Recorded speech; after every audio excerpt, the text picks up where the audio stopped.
Hey guys, tonight we're heading deep into the hushed corridors of international shadows, where silence buys loyalty and names vanish faster than smoke on a winter street. Picture this. It's 1995 in Brooklyn, not the gentrified version with organic espresso and boutique gyms. No, this is Brighton Beach. Fog curling over rusted rooftops, sea wind slicing through alleyways, and somewhere in a cheap apartment above a bodega, something feral is shifting. You're not supposed to be here, not unless you know someone. Now imagine a gym bag, the kind you'd toss in your trunk after a casual jog. Only this one isn't filled with sneakers. It's resting quietly in a corner of a grimy locker room, and someone finally works up the nerve to unzip it. There's a man inside. No ID, no wallet, just the bruises. And the posture, almost composed, like he chose this. You probably won't survive this story, not if you're expecting clean endings or courtroom speeches. This one slinks between languages, crosses oceans without a passport, and vanishes into the folds of linen napkins and whispered phone calls. So, before you get comfortable, take a moment to like the video and subscribe, but only if you genuinely enjoy what I do here. Let me know in the comments where you're watching from and what time it is right now. I love seeing how far this quiet little corner of the world travels. Now, dim the lights, maybe turn on a fan for that soft background hum, and let's ease into tonight's journey together. He is already gone by the time they open the bag. Whoever did this had time. Not the rushed, messy violence of drug turf kids, but something older, thoughtful. The sort of ending that implies an entire beginning. At the precinct, a detective sighs. This one's not going to be easy. No witnesses, no calls. Just a corpse with hands too clean and a nose that once might have belonged to someone with power. They take photos, tag the evidence, and send samples to be tested. Meanwhile, someone a few blocks away turns off a radio mid-song. It's an old habit. You hear a name, and you stop the music. And the name that's about to drift through whisper networks and backroom bars is one they haven't said in years. Yaponchik. To say Vyacheslav Ivankov was a ghost is almost a compliment. He didn't haunt places, he restructured them. Moved through prisons, nations, and systems with the grace of a man who understood gravity differently. His story doesn't begin in Brighton. It begins in Moscow back in 1940, where snow covers nearly everything but hunger. His mother, a factory worker, and his father. Well, no one mentions the father. Some say military, some say prisoner. Others say he was never there at all. Young Vyacheslav walks the line between model student and small-time menace. He's not loud, never was. But when he stares, it's the kind of look that makes boys put their marbles away. And that silence of his, it earns him more than noise ever could. He watches the streets, watches how men talk with their eyebrows, how deals are made not with contracts, but with subtle nods and careful cigarette taps. When he's old enough to read, it's not poetry he memorizes, but legal loopholes and names that never appear in the press. One teacher says he's gifted, another calls him dangerous. Neither is wrong. By 15, he's already circling the Moscow underworld, not leading, not following, just hovering, observing, stealing maybe, but always with precision, never more than needed, never what he can't return, and always alone. It's the loneliness that sticks out. Historical fact. The Soviet criminal landscape during the mid-20th century was largely dominated by the Vory v. Zakon, a brotherhood of thieves with a rigid code against working for the state. Vyacheslav respected their rules, but never joined. It's a detail many miss. And many people still think that because he bore the tattoos, he must have taken the oath. But what do you think? Can someone move through a code without being bound by it? By 1960, he's arrested on charges so vague, even the judge seems uncertain. Hooliganism, they call it. A catch-all for potential. The sentence? 5 years in a labor camp near Irkutsk, Siberia, where time moves sideways and men go to disappear. In the prison records, he's just another name. But among inmates, he earns a nickname, Yaponchik. The little Japanese. It's the eyes, slanted and unreadable, always scanning like he's memorizing the walls for purchase points. He doesn't rise through violence. Not exactly. It's more like deference collects around him. A quiet trust.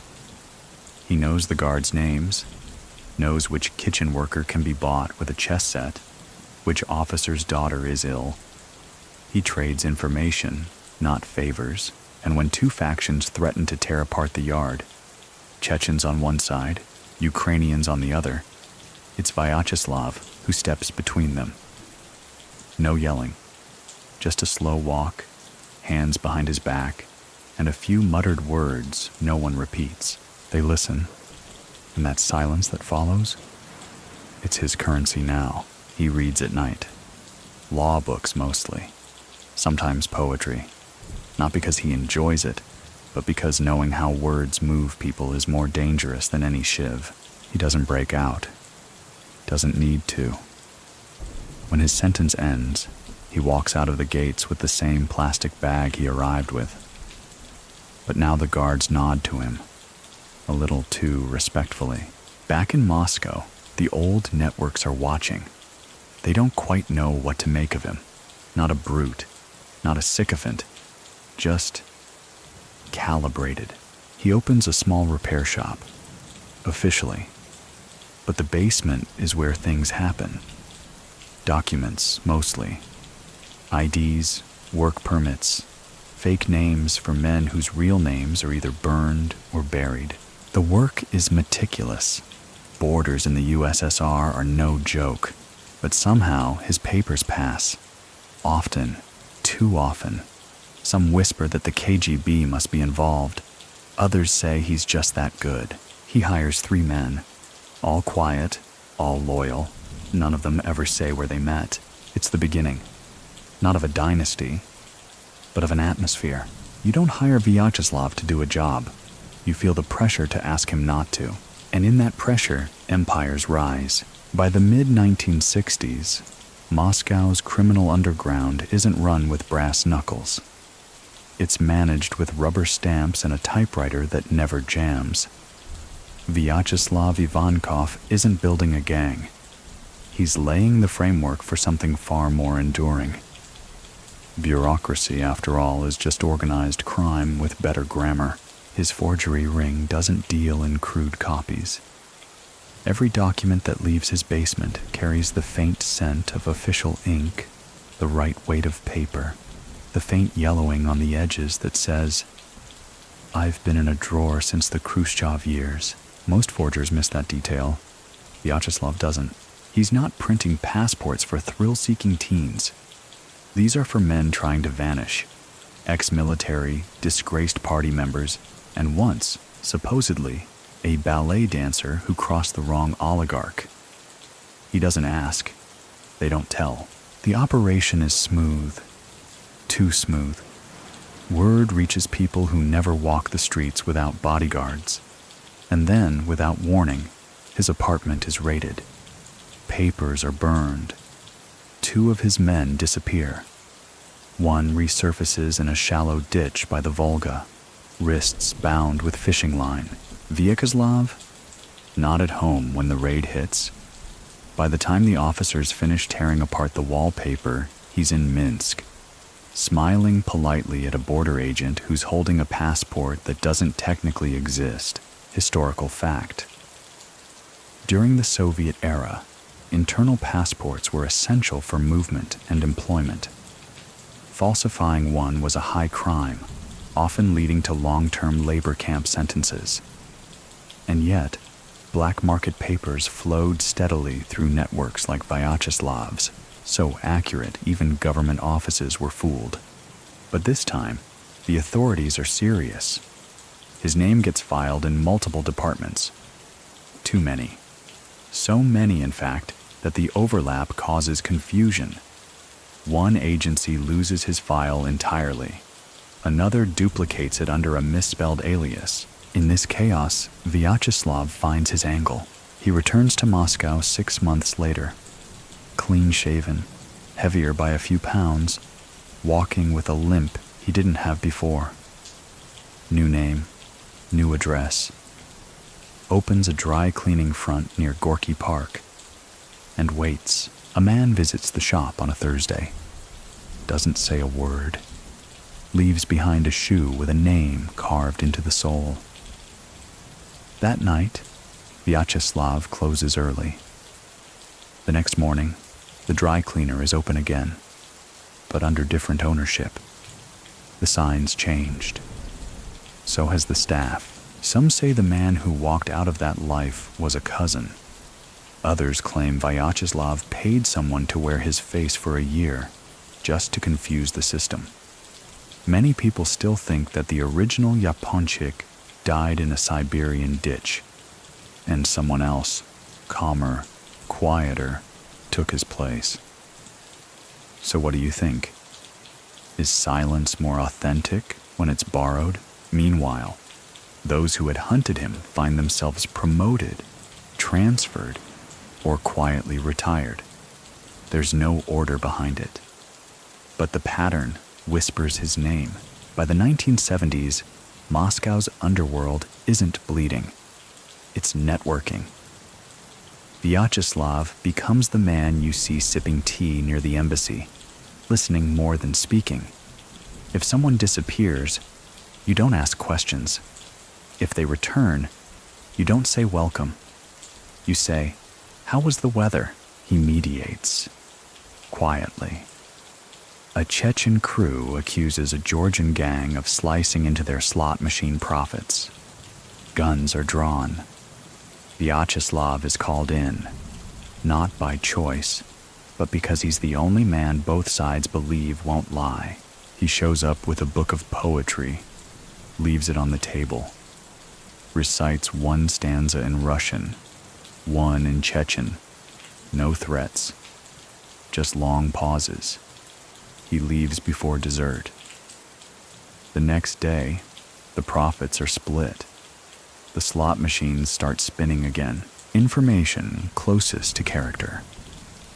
Vyacheslav never keeps a weapon visible. Yet one associate later swears he carried a blade made from an old typewriter ribbon spool, razor sharp, small enough to hide behind a watch face. No one ever saw him use it. That's probably the point. It's around this time that the older thieves-in-law begin taking notice. Men with hands like meat hooks and teeth ground down from years in prison soup. They don't understand him. He doesn't follow their rituals, never attends their baths or feasts. But when one of their elders is arrested and quietly disappears into the gulag system, it's Vyacheslav who arranges a lawyer. The charges are dropped within weeks. That thief never asks why, just nods when they next meet and leaves a bag of plums at his door. He's not one of them, but he's necessary. His apartment, modest as it seems, becomes a waypoint. Men come and go at odd hours. Some leave lighter, some leave heavier, always respectfully. And the forgeries? They don't stop. They evolve. Marriage licenses, military discharges, funeral permits, anything that buys freedom or closure. Then one night, a man arrives with a scar along his neck and a locket containing 2 passports, his and his daughter's. He doesn't speak, just places it on the table and nods. Vyacheslav takes it, opens a drawer, begins typing. The man never sees him again. But months later, from a safe house in Vienna, he gets a letter. No return address. Just a single line. They'll believe you. Just walk slow.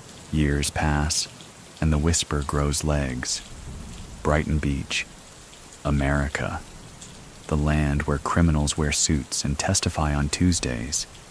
He hears names, Gambino, Colombo, but also others, less loud, more liquid. He begins reading U.S. law books, watches bootleg tapes of congressional hearings, starts learning the rhythms of American corruption. Less violent, but somehow dirtier. The KGB? They're not sure what to do with him. Some see value, others see a threat. There's a story, could be legend, that a mid-level KGB officer once tried to blackmail Vyacheslav, gave him a dossier full of grainy photos and half-empty threats. The next morning, that officer finds a single photo taped to his car window. Himself, eating breakfast with a man who vanished in 1982. The message, no need to shout, whispers echo longer. By 1980, Moscow is changing. American jeans sell for more than Lenin pins. The black market is sleek. In one scene, Vyacheslav is spotted at a night market, selling nothing, buying less, just watching. A foreign journalist snaps a photo of the crowd. Later, when the negatives are developed, there's a figure in the corner, blurred but composed, leaning against a stall, not quite smiling. The journalist dies in a car crash 6 months later. Unrelated, surely. It's 1981, and while the Kremlin holds parades and speeches about order, Moscow's side streets hum with a different rhythm. Beneath the red banners and the statues of Lenin, favors are traded in soup kitchens, alliances are forged in prison libraries, and someone like Vyacheslav Ivankov becomes not just relevant, but quietly indispensable. He's no longer forging documents by hand. That task has long since been passed down to apprentices, carefully selected, mildly terrified, always loyal. Now, Vyacheslav plays a different game.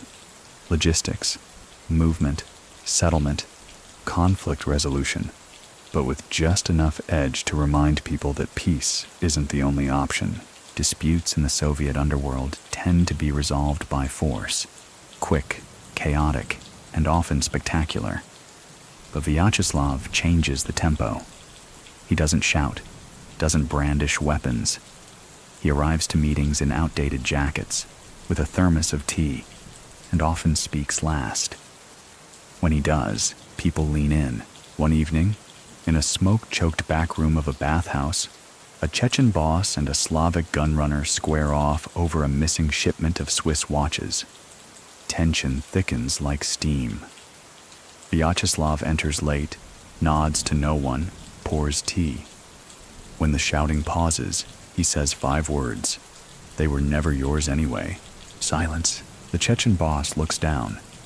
The Slavic gunrunner exhales. An agreement is struck, not with handshakes, but by simply rising and leaving in the same direction. Historical fact. During the Soviet era, organized crime evolved parallel to the state. The so-called Red Mafia grew increasingly sophisticated, often using Soviet military transport, storage, and infrastructure for their own operations. Figures like Vyacheslav, who understood both the streets and the systems, were rare and powerful. He's respected not because he commands, but because others defer without realizing it. When he speaks, people hear strategy. When he pauses, they assume significance, but not everyone is convinced. Some older thieves-in-law, the ones with loyalty etched into their skin and grudges stitched into their pockets, begin to whisper. He's too clean, too separate, doesn't pay dues, doesn't answer summons, doesn't attend the obligatory funerals with the right flask in his coat. But what can they do? His hands are never bloody. His name is never on the lease. And when a warehouse burns down or a key witness recants, there's no proof of Vyacheslav. Just the faint scent of his thermos blend in the air, information closest to character. He carries a notepad, not a weapon. Tiny, worn leather, pages frayed from years of being thumbed. Inside are lists, names, one-word phrases, dates, no explanations. If someone asks about it, he smiles, shrugs, and says, "Poetry." And then, there's the night a prison director calls him. It's unofficial, of course. A riot is brewing in a holding facility outside Saratov. Ethnic lines are drawn. Someone whispers, "Get Yaponchik." He doesn't go, just makes a single call. No threats. Just tell them the future depends on silence. The riot dissolves within hours. Not because of fear, but because of something older. Reputation. That strange currency that never prints, never rusts, and only grows when untouched. Still, danger shadows him. One evening, walking alone near Red Square, a teenager with more courage than sense attempts to mug him. Vyacheslav doesn't flinch. The boy lunges. Vyacheslav sidesteps. No struggle. He puts his hand on the boy's shoulder and says, "Try again when you have a plan." The next day, the boy turns up in his office, offers to run errands, becomes one of the few who remains by his side for the next 10 years. Many people still think that Vyacheslav must have had an army behind him. But what do you think? Can a man without guards still walk like royalty through a city that eats its own? Moscow grows louder, cruder, the old order phrase. Western music blasts from basement clubs. Rubles get exchanged for dollars in alleys. The lines between crime, politics, and commerce blur. Vyacheslav watches quietly, learns, adapts. He begins to host dinners, small ones, selective, no phones, no photographs. He asks questions others are afraid to think. What happens when the USSR dissolves? What markets open? What systems collapse? And he starts looking west, not for escape, but for opportunity. Vienna is mentioned, Zurich, Toronto. But the name that surfaces again and again is Brooklyn, Brighton Beach. He's heard stories. Old comrades living like kings, feeding seagulls on boardwalk benches, making deals between poker hands. Coney Island with accents that sound like home. But before he leaves, he needs one more favor. One that will cost nothing and everything. A former prison acquaintance, now a mid-level customs official, agrees to slip a name through the system. The deal is simple. Erase one record, approve one visa, ask no questions. 3 days later, that official is found in his dacha, asleep forever. No bruises, no sign of struggle. Just a single envelope on the table, with 2 words. Thank you. Vyacheslav boards a flight to Vienna the following week. Doesn't check luggage, doesn't look back. He arrives in Austria with 1 coat, 1 watch, and a small notebook. 2 weeks later, he's in Canada, then New York. He doesn't announce himself, doesn't alert old contacts, just rents a modest apartment off Neptune Avenue, walks the streets, eats pickled herring from corner markets, sits on benches, listens, and soon the whispers begin again. A new figure is watching Brighton Beach. Doesn't speak much, doesn't spend, doesn't smile often. But when he nods, doors open. Information closest to character. On his first night in Brooklyn, Vyacheslav sleeps on the floor. Not because he has no furniture, but because he says it keeps him from dreaming about cells. The Russian community in New York is split. Some are nostalgic poets and engineers who fled during the Brezhnev stagnation. Others are rougher, Importers, fixers, men who carry scars under their Armani sleeves. Vyacheslav moves between them like vapor. He visits Orthodox churches, leaves envelopes in donation trays, helps an old widow find her son, missing since a dice game in Sheepshead Bay. He never leaves a trace, but somehow, in the ledgers of debts and favors, his name rises. And then one day, a younger man in an expensive coat sits beside him on a bench, says, "My uncle speaks of you." Vyacheslav doesn't reply, just hands him a bag of sunflower seeds. That's how the Brighton Beach chapter begins. No sirens, no guns, just two men, quiet under the gulls, sharing snacks like the world hasn't changed. But the world is changing, fast. And soon the FBI will start asking questions they can't even pronounce. In Brighton Beach, the boardwalk never sleeps. At least, not in the way people think. By day, it's babushkas pushing carts of groceries, kids practicing broken English, and men with gold chains laughing a little too loudly near backgammon tables. But by night, it's murmurs in doorways, cars that double park for precisely 5 minutes, and favors passed hand to hand like soft bread. Vyacheslav Ivankov doesn't announce his presence. He arrives like fog, quiet, steady, soft around the edges, but impossible to shake. His neighbors think he's a retired accountant. He wears modest suits, shops at Russian delis, and tips generously in cash. But soon, people start to notice. When he walks into a bakery, the argument at the counter stops. When he sits in a restaurant, no one interrupts his table. It isn't fear exactly, it's calibration.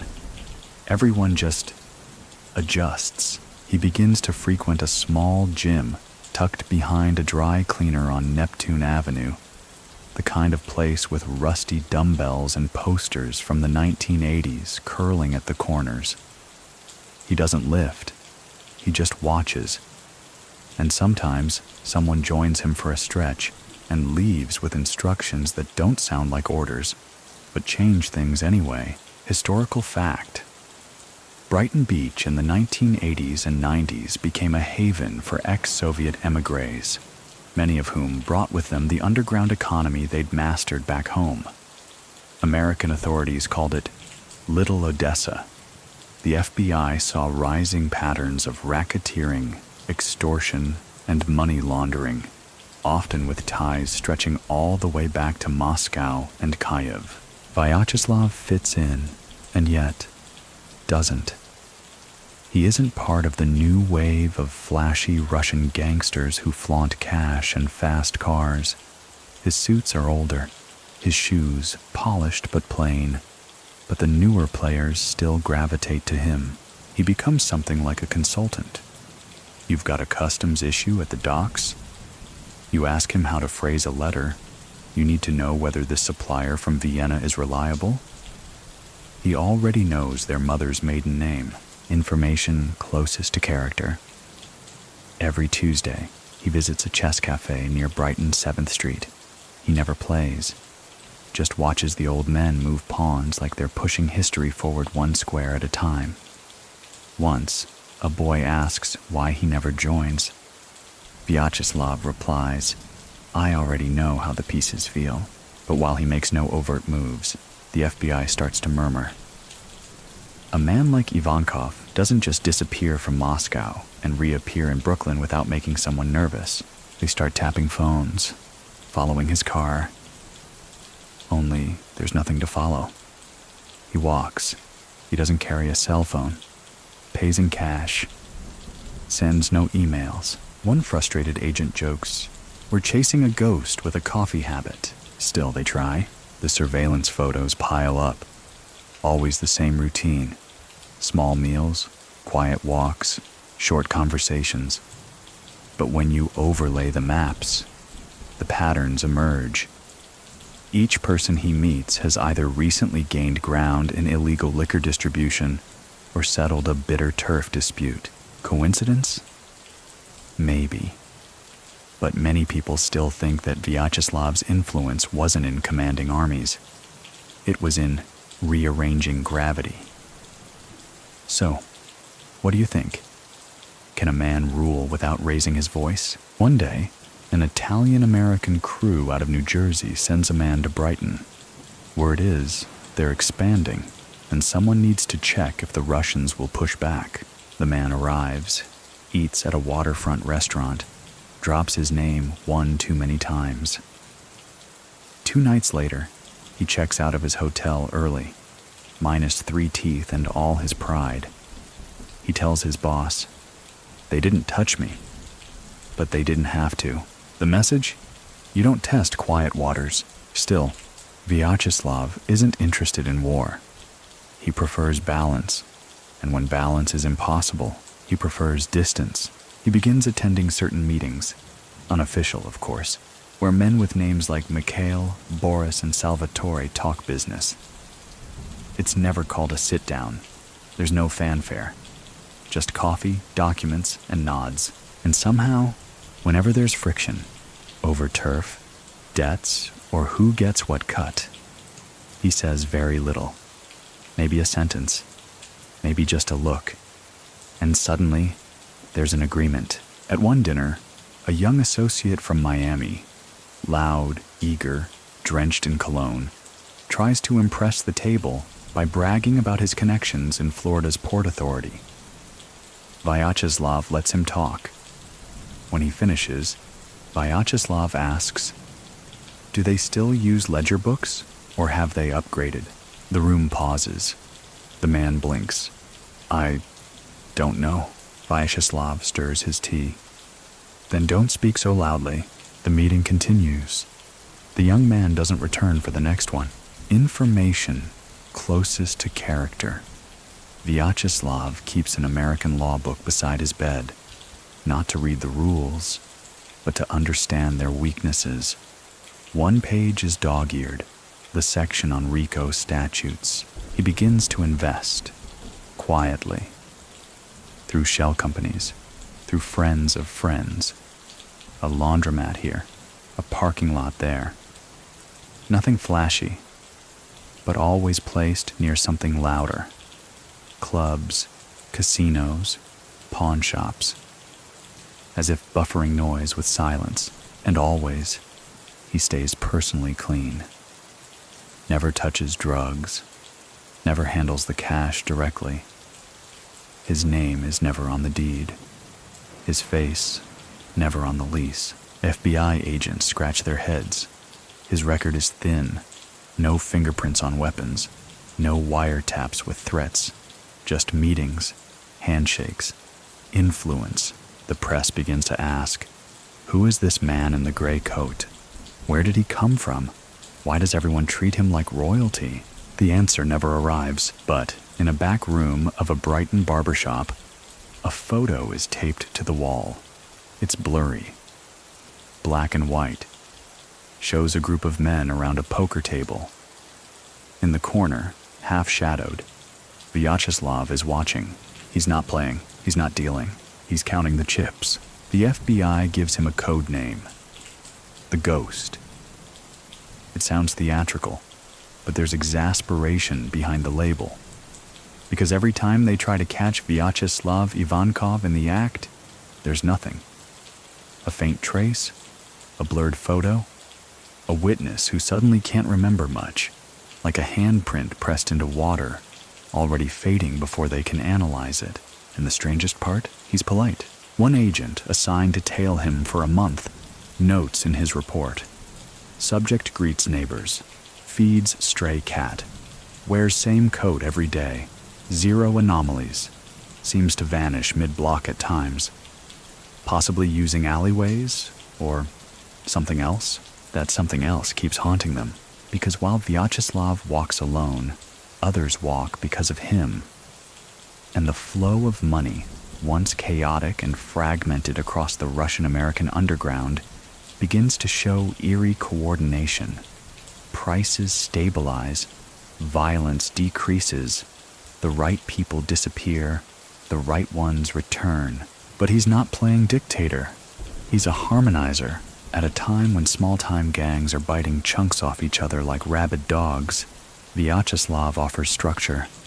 His meetings aren't grand, his instructions rarely exceed a few sentences, and yet they ripple across entire boroughs.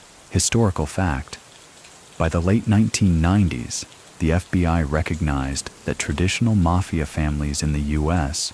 were increasingly collaborating or coexisting with post-Soviet criminal organizations. These new actors, like Ivankov, weren't bombastic. They were calculated, fluent in both brutality and bureaucracy, and terrifyingly efficient. One night, in a dimly lit steakhouse in Queens, a low-level capo from the Bonanno family shows up late to a meeting. He's drunk, sloppy, makes a few inappropriate jokes about those vodka boys. Vyacheslav doesn't respond. He simply folds his napkin, stands, and leaves without finishing his drink. 2 days later, the capo gets reassigned to a garbage route in Newark. Not demoted, not punished, just redirected. No one explains. But everyone gets the message. Many people still think that Vyacheslav never had formal power in the States, that he was more myth than man. But what do you think?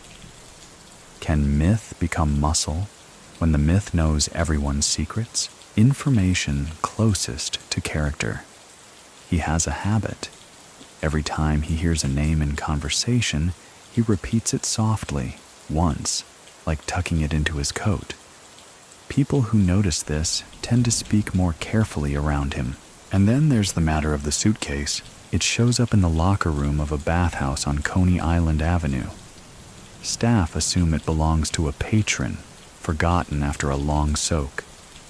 But it's heavy, too heavy. When the zip is opened, the smell hits first.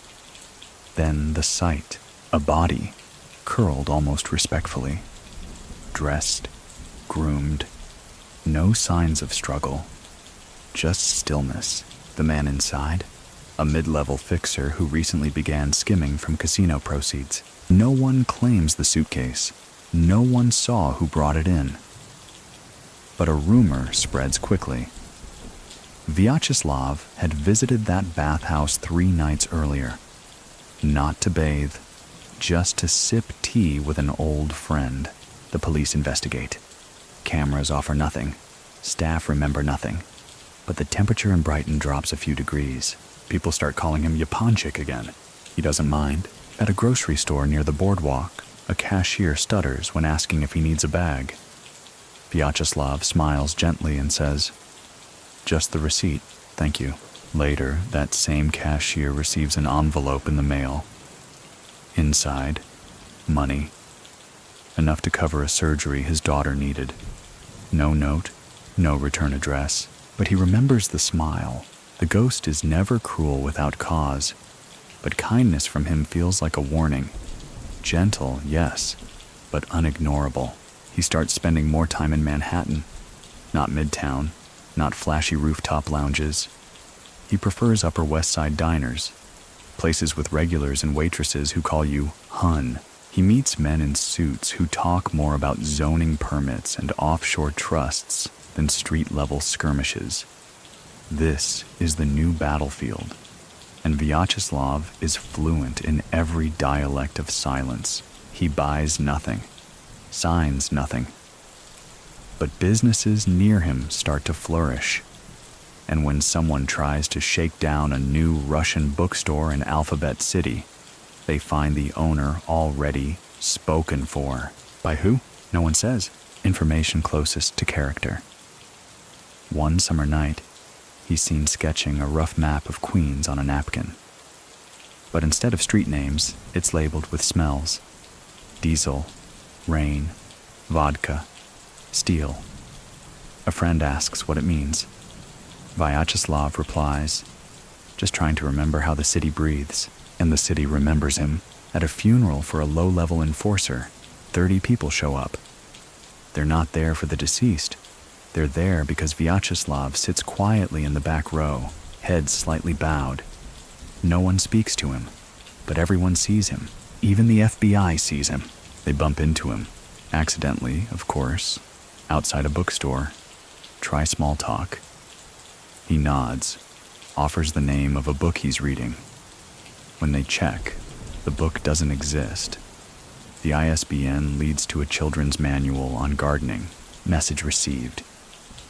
Don't try cleverness with a man who's fluent in shadows. Many believe this calm is a mask, that he must erupt at some point, that beneath the suit and tea lies a beast. But the truth is more unnerving. He doesn't need to erupt. His presence is violence deferred. At a wedding in Brighton Beach, he makes a toast.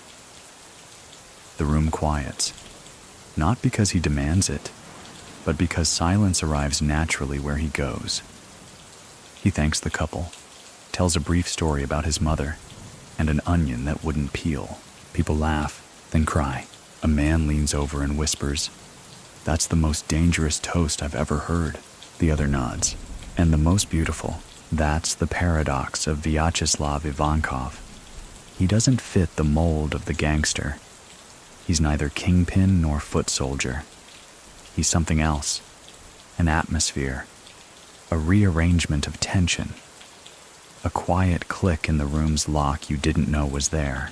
And yet, the peace he's curated in Brighton can't last, not with new eyes watching, not with borders shifting again, not with past debts resurfacing from Moscow's cold streets, and certainly not with the FBI preparing to make their first serious move. They don't knock when they come. It's October 1995, and the early chill hasn't quite broken the New York humidity. In a quiet neighborhood in Glen Oaks, Queens, Vyacheslav Ivankov opens his door and meets 12 agents in matching jackets. No yelling, no guns drawn. Just a paper with his name, real this time, and a calm man in a windbreaker who says, "We'd like to talk."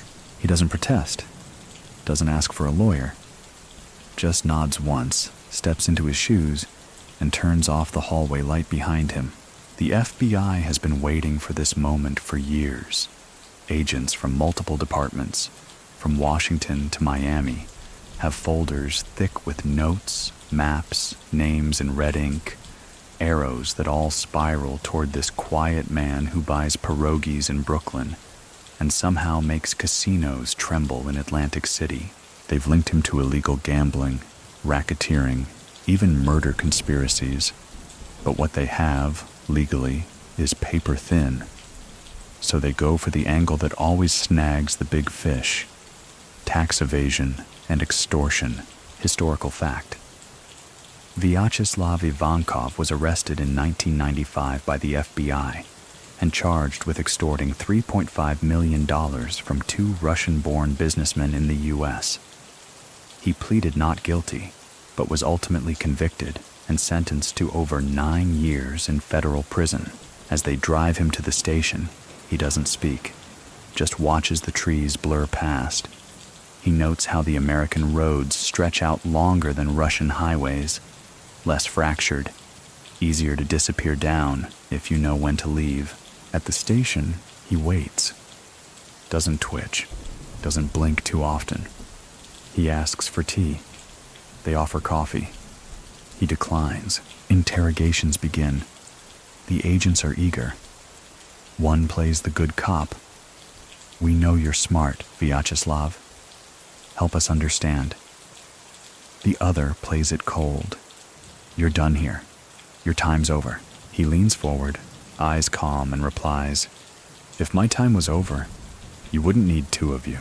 The interviews go nowhere, but the charges stick. Because even if his fingerprints aren't on a weapon, they're on just enough wire transfers, just enough flight logs, just enough testimony to hold.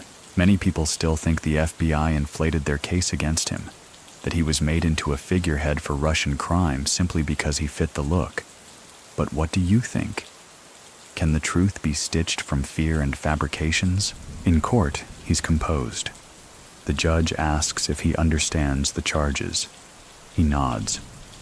When asked for a statement, he offers just one line. In silence, you see who listens. The courtroom, packed with press and federal agents, doesn't know how to process that. Information closest to character. During his trial, he wore the same gray suit every day. When asked why, he replied, "It's clean. Why change for strangers?" The prosecutors present their evidence. Wire recordings, testimony from nervous businessmen, money trails that curve like question marks. The defense tries to cast doubt. No direct orders, no hard proof, just implication. But implication is often enough. He's found guilty. 9 years, federal time. No parole. The sentence comes down like winter. Sudden, bitter, and inevitable. And yet, as the judge reads it, Vyacheslav doesn't flinch. Later, one juror tells a reporter, "He didn't look scared, just finished, like a man who already knew the ending." They send him to Raybrook Correctional Facility, upstate New York. Snow covers the windows most of the year. Inside, he's not treated like a celebrity. He doesn't want to be. The other inmates, mostly American, don't know what to make of him.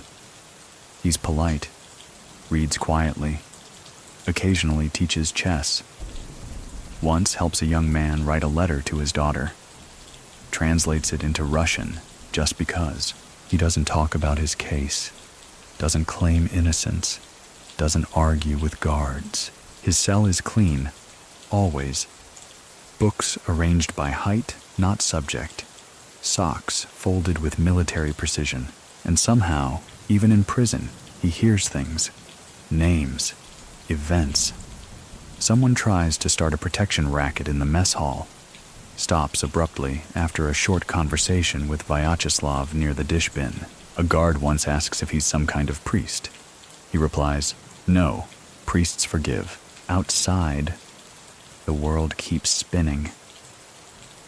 Brighton Beach feels colder without him. The loose network he once calmed begins to fray. Old rivalries rekindling, young hotheads forgetting the rules, and then, strangely, things begin to organize again. It starts with visits. Men in coats coming to see him. Lawyers, sure, but also cousins, former students, old friends. They stay exactly 15 minutes. Leave quietly. Prison staff start noticing things. Inmates who were troublemakers suddenly mellow. Transfers get requested and approved faster than normal. Commissary lines shrink. No one says his name out loud, but everyone knows where the calm is coming from. Information closest to character. He sends a postcard once a month to a bookstore in Brighton. No return address, just a line from Russian poetry. The owner keeps them all pinned behind the counter, like sacred texts. Back in Moscow, his name resurfaces. A few journalists try to dig deeper, connect his imprisonment to broader shifts in the Russian underworld. But the stories die. Quietly. One writer changes careers. Another vanishes for a few weeks, then reappears with no memory of the project. And still, from behind bars, Vyacheslav's name holds weight, because power doesn't always need movement. Sometimes, all it needs is memory. And memory in the underworld is loyalty's only insurance policy. Raybrook Correctional Facility sits in the folds of the Adirondack Mountains, its fences rimmed with frost, its walls breathing in the cold silence of New York's northern woods. The prisoners call it the freezer, not just because of the snow, but because time seems to slow here. Days hang in the air like fog. Inside, Vyacheslav Ivankov moves with the patience of a man who's already done time in places where roofs were optional and meals came with frostbite. Raybrook, by comparison, is a vacation resort. If your hobbies include silence, observation, and letting others destroy themselves, he becomes known for what he doesn't do. He doesn't run cards, doesn't gamble, doesn't lift weights, doesn't lecture. But if you sit near him during chow and mention your girlfriend's brother who won't stop asking about your stash, he might say, Silence is a decision, but so is delay. And somehow, after that, the girlfriend's brother stops showing up. Inmates begin to seek him out, not to follow, but to calibrate. They sit near him in the yard. They nod to him when passing through the corridor. A few guards, those who've worked long enough to know trouble when it's breathing, mark his file with a quiet red underline. Influence. Non-violent. Passive. Historical fact. Ray Brook, originally built to house Olympic athletes during the 1980 Lake Placid Winter Games, was converted into a federal prison shortly after. It became known for housing high-profile white-collar criminals, mafia associates, and international defendants. And then one day, a new inmate arrives. Not Russian. Not even curious. He's loud, impatient, quick to challenge. The kind of man who finds power in disruption. He calls Vyacheslav Mr. Miyagi, says it loud enough to get chuckles, says it twice, no reaction. But the next day, during rec hour, the man slips, twists an ankle, falls hard. 2 inmates help him up. One of them whispers something. No threats, just 5 words. The man goes pale. He never speaks to Vyacheslav again. Information closest to character. He keeps a folded piece of newspaper in his pillowcase, not for reading, but for the smell. Newsprint, ink, something faintly like Moscow in winter, and slowly, a different kind of power accrues around him. Not control, permission. An older Italian inmate asks him about the phrase, Cosa Nostra.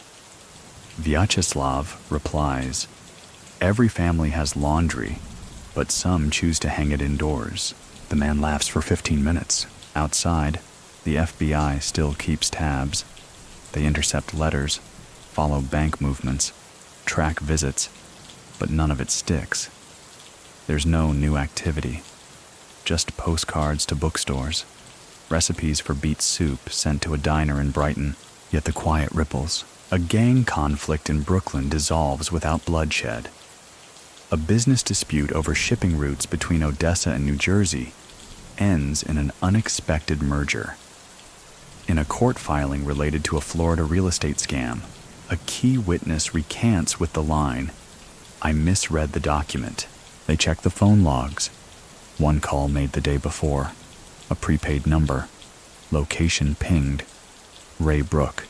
Many people still think Vyacheslav orchestrated deals from behind bars using coded messages and loyal runners. But what do you think? Can intention alone conduct an orchestra, even if the conductor sits in silence? By year 5, even the staff grow deferential, not afraid, but quieter around him. When he requests books, they arrive faster. When there's a lockdown, someone always slips him extra tea bags, and then one spring morning, he's called to the warden's office. No warning. He walks in calmly, nods. The warden looks uneasy. There's been a decision, not a pardon, not a reversal. Just a quiet note that his time served aligns with certain federal recalculations, political ones, bureaucratic ones. The kind of clerical magic that happens when someone, somewhere, needs a favor. Information closest to character. When asked if he'd like a ride to the bus station, he says, I never take the first offer. That's for people in a hurry. So, after nearly a decade in federal custody, he steps back onto pavement as a free man. He's older. His hair's gone silver. His eyes are softer, but no less sharp. He doesn't call anyone, doesn't announce anything, just walks, buys a sandwich, eats half, leaves the rest for the birds. The press wants photos. The FBI wants to know where he'll go. His enemies want to know if he'll stay quiet. His friends, if he has any left, just hope he'll call. He does none of that. He rents a room in a modest Queens apartment, pays in advance, leaves no forwarding address, and then, like snow on a warm street, he disappears again. but only on the surface. Because within weeks, Brighton Beach starts to hum. The backgammon games run longer, the smiles get tighter, someone is watching again. And this time, the watching comes with memory. Vyacheslav Ivankov reemerges not with fanfare, but with a chair pulled out quietly at the back of a small diner near Brighton Beach Avenue. The same neighborhood where he once played silent architect to an invisible empire now watches him with a mix of awe and fear. Some nod as he enters. Others lower their voices. Everyone notices. He orders soup. Always the same kind. Borscht, hold the sour cream, rye on the side. A waitress who's too young to remember him glances at the regulars for cues. She brings the bowl without a word. For days he comes and goes like clockwork, reads a paperback book, its cover worn, title in Cyrillic, tips well, uses exact change. But something shifts. People who haven't spoken in years begin sitting together again. Disputes that had festered since he entered prison suddenly resolve. He speaks to no one directly, not yet, but within a week, the old structure starts to hum again. Not loudly, just beneath the surface, like the tick of a wristwatch buried in the sand. Historical fact: after Vyacheslav Ivankov's release from U.S. prison in 2004, he was deported to Russia. Upon returning to Moscow, he found a drastically changed criminal landscape, one ruled less by old world codes and more by oligarch alliances, political connections, and wealth on an entirely new scale. But before Russia, he lingers here, in his old stomping grounds, perhaps to assess the damage, perhaps to tie up loose ends. He walks the boardwalk early in the morning, when only the pigeons and fishermen are out. He sits on benches that remember him better than some of the people around him. One afternoon, a man in a leather jacket approaches. Young, too confident, flashing a watch that doesn't match the scuffed heels on his shoes. "You're Ivankov?" he asks. Vyacheslav doesn't look up from his sandwich. "Depends what you need. I'm taking over Atlantic Avenue. Just figured I'd say that." A pause. "You're very brave," Vyacheslav says. "Or very temporary."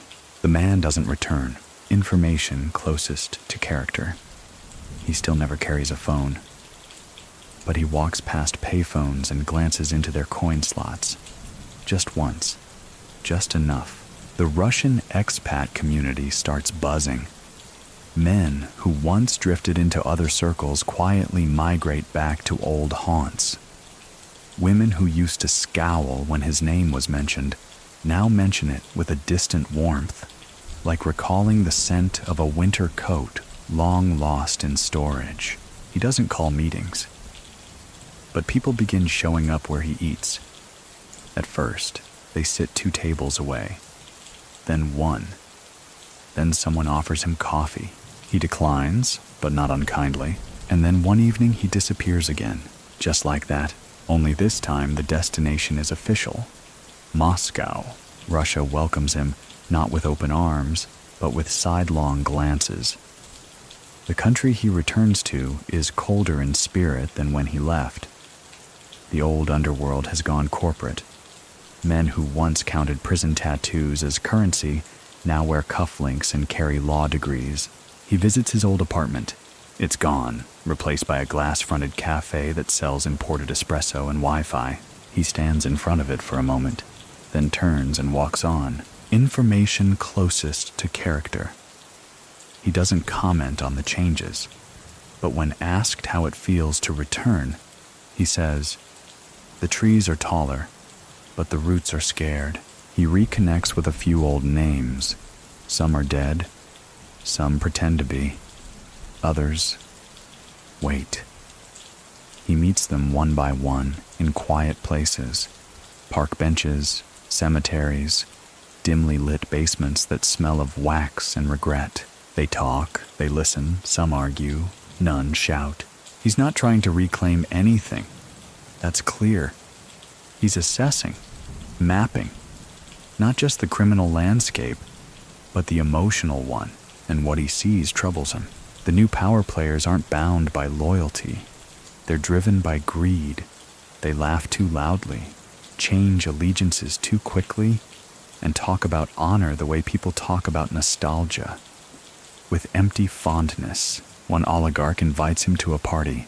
Vyacheslav declines, sends back a note. "I don't drink where respect is a currency." Many people still think his return to Moscow was planned as a comeback, that he aimed to reorganize the Vory Zakon from within.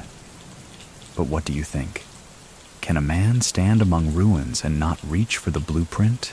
He does take one meeting, deep in the outskirts of the city, where snow hides the broken fences and dogs bark like they remember the war. Inside, 3 men sit waiting, all younger, all ambitious. He listens to their plans, their numbers, their power, then says, "You have everything but time." They ask what he means. He smiles. "Your greed outruns your funerals." No one replies. Later that night, one of them makes a call to cancel a deal, to disappear for a while, to change direction. The others do not. Weeks later, one is found in his apartment, dead of natural causes at age 40. The second, arrested in a sting operation involving customs fraud.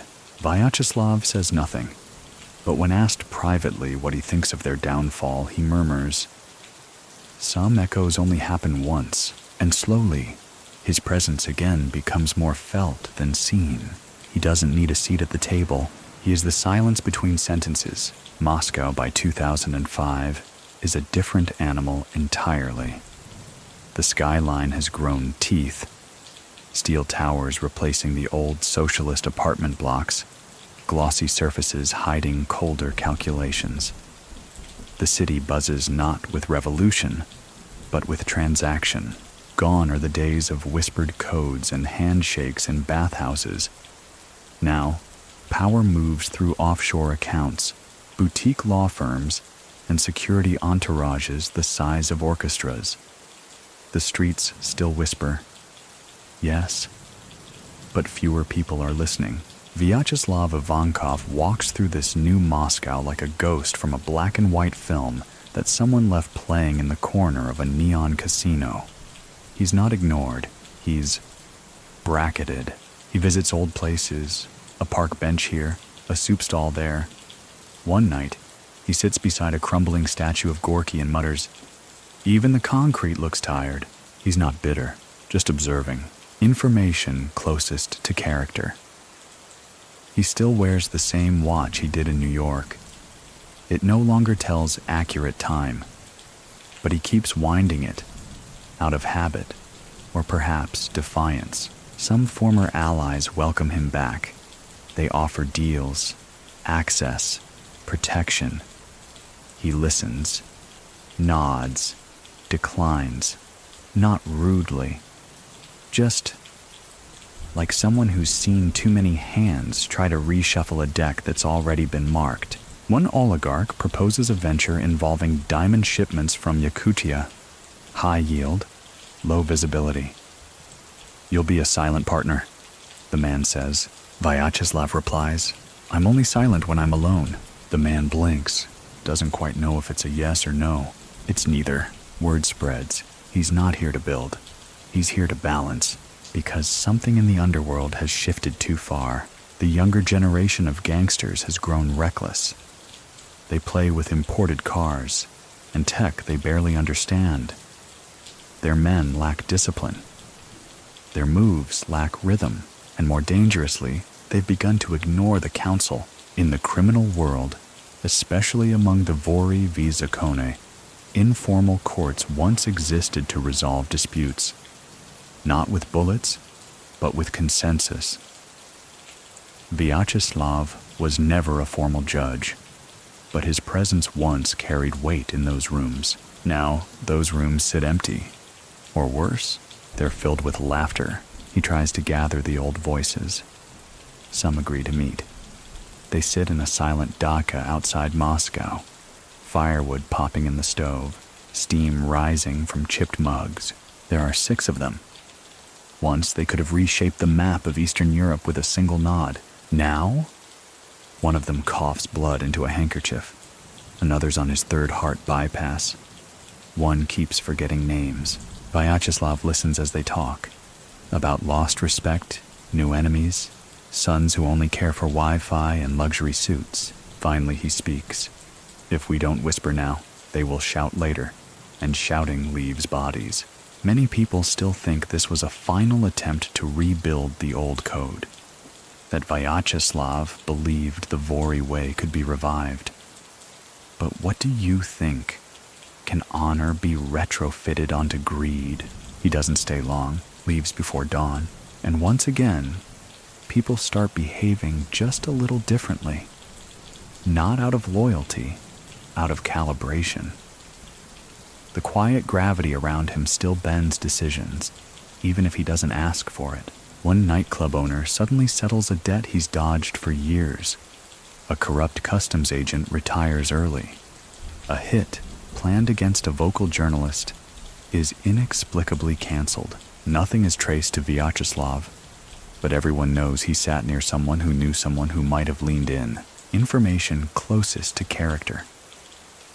He begins leaving handwritten notes at old haunts, short messages. Wait another day. Not worth the risk. She remembers your voice. Some are found. Some only suspected. But even as balance begins to reassert itself, something else stirs. A new player emerges. Not young, not brash, but fast, connected, rich in ways Vyacheslav never trusted. This man doesn't seek permission. He seeks dominance. He moves quickly, buying loyalty, silencing doubts, leveraging favors no one remembers giving. And most dangerously, he doesn't seem afraid of Vyacheslav. They meet once, briefly, at a charity event of all places. Red wine, crystal chandeliers, men with sharp shoes and dull eyes. Vyacheslav arrives late, dressed in his worn coat, no tie. The younger man offers a smile like a blade. I've heard of you, he says, but I prefer new models. Vyacheslav takes a sip of tea. New models break faster. A pause. No anger, no noise. But the air between them cools by 10 degrees. Later that night, the younger man's convoy takes an unusual route home. No incident. But a file gets opened in his office the next day.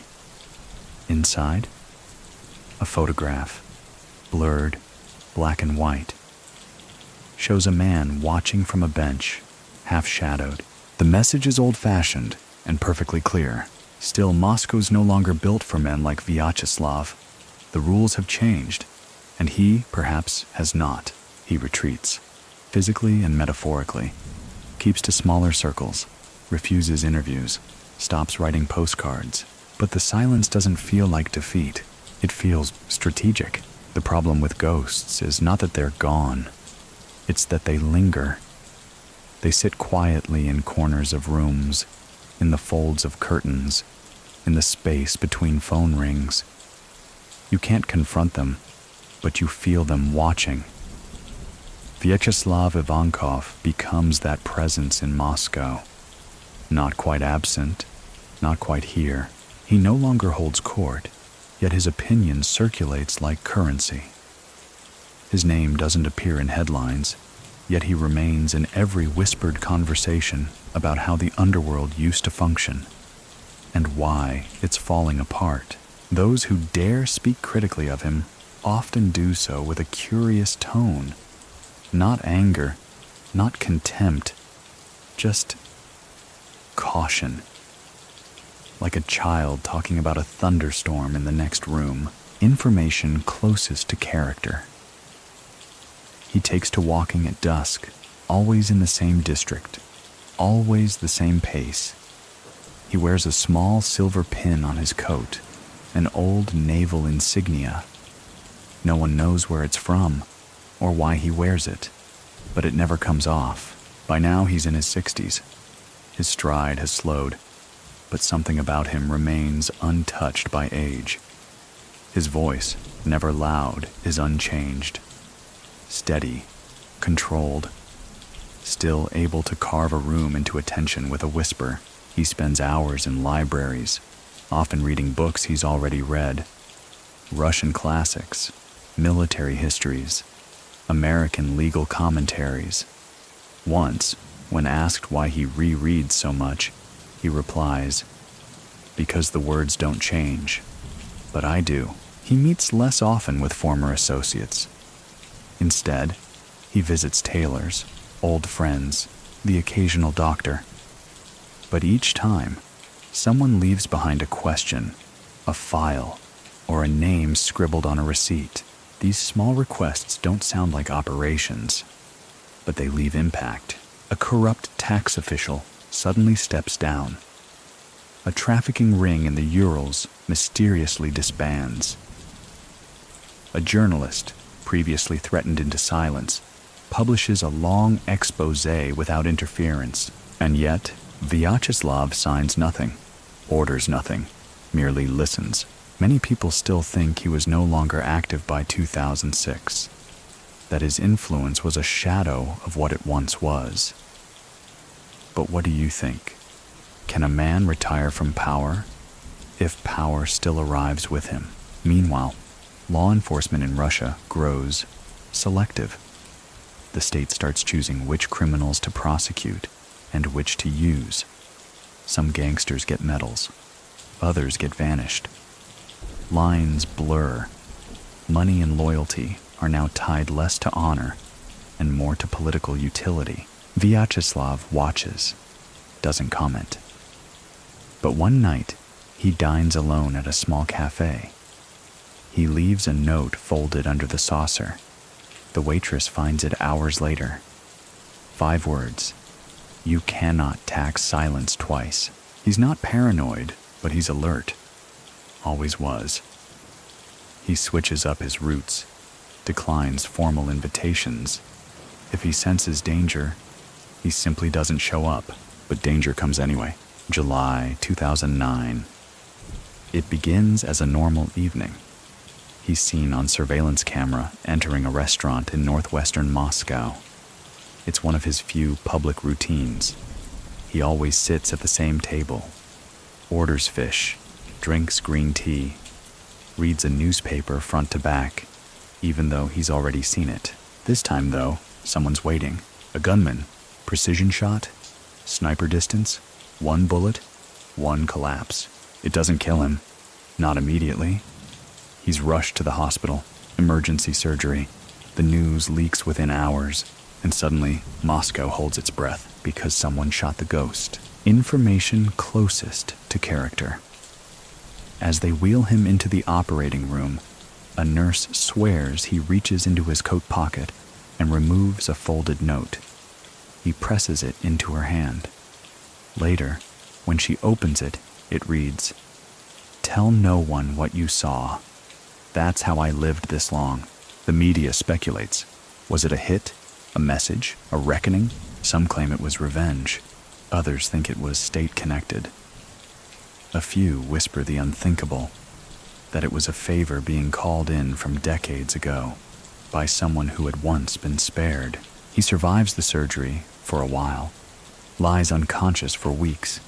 The room is guarded, but softly. No officials make public statements. No one dares to speculate loudly. And during those quiet hospital days, old allies return. Some leave flowers. Others leave nothing but a glance. One leaves a chess piece, an old pawn cracked at the base. Many people still think he never woke up. Others claim he opened his eyes just once, looked out the window, and whispered, "Too loud now." But what do you think? Can a man choose when to leave, even if the world hasn't finished with him? On October 9th, 2009, Vyacheslav Ivankov dies. No dramatic press release, no parades, just a quiet line in the papers. Prominent underworld figure succumbs to injuries. His funeral is heavily attended.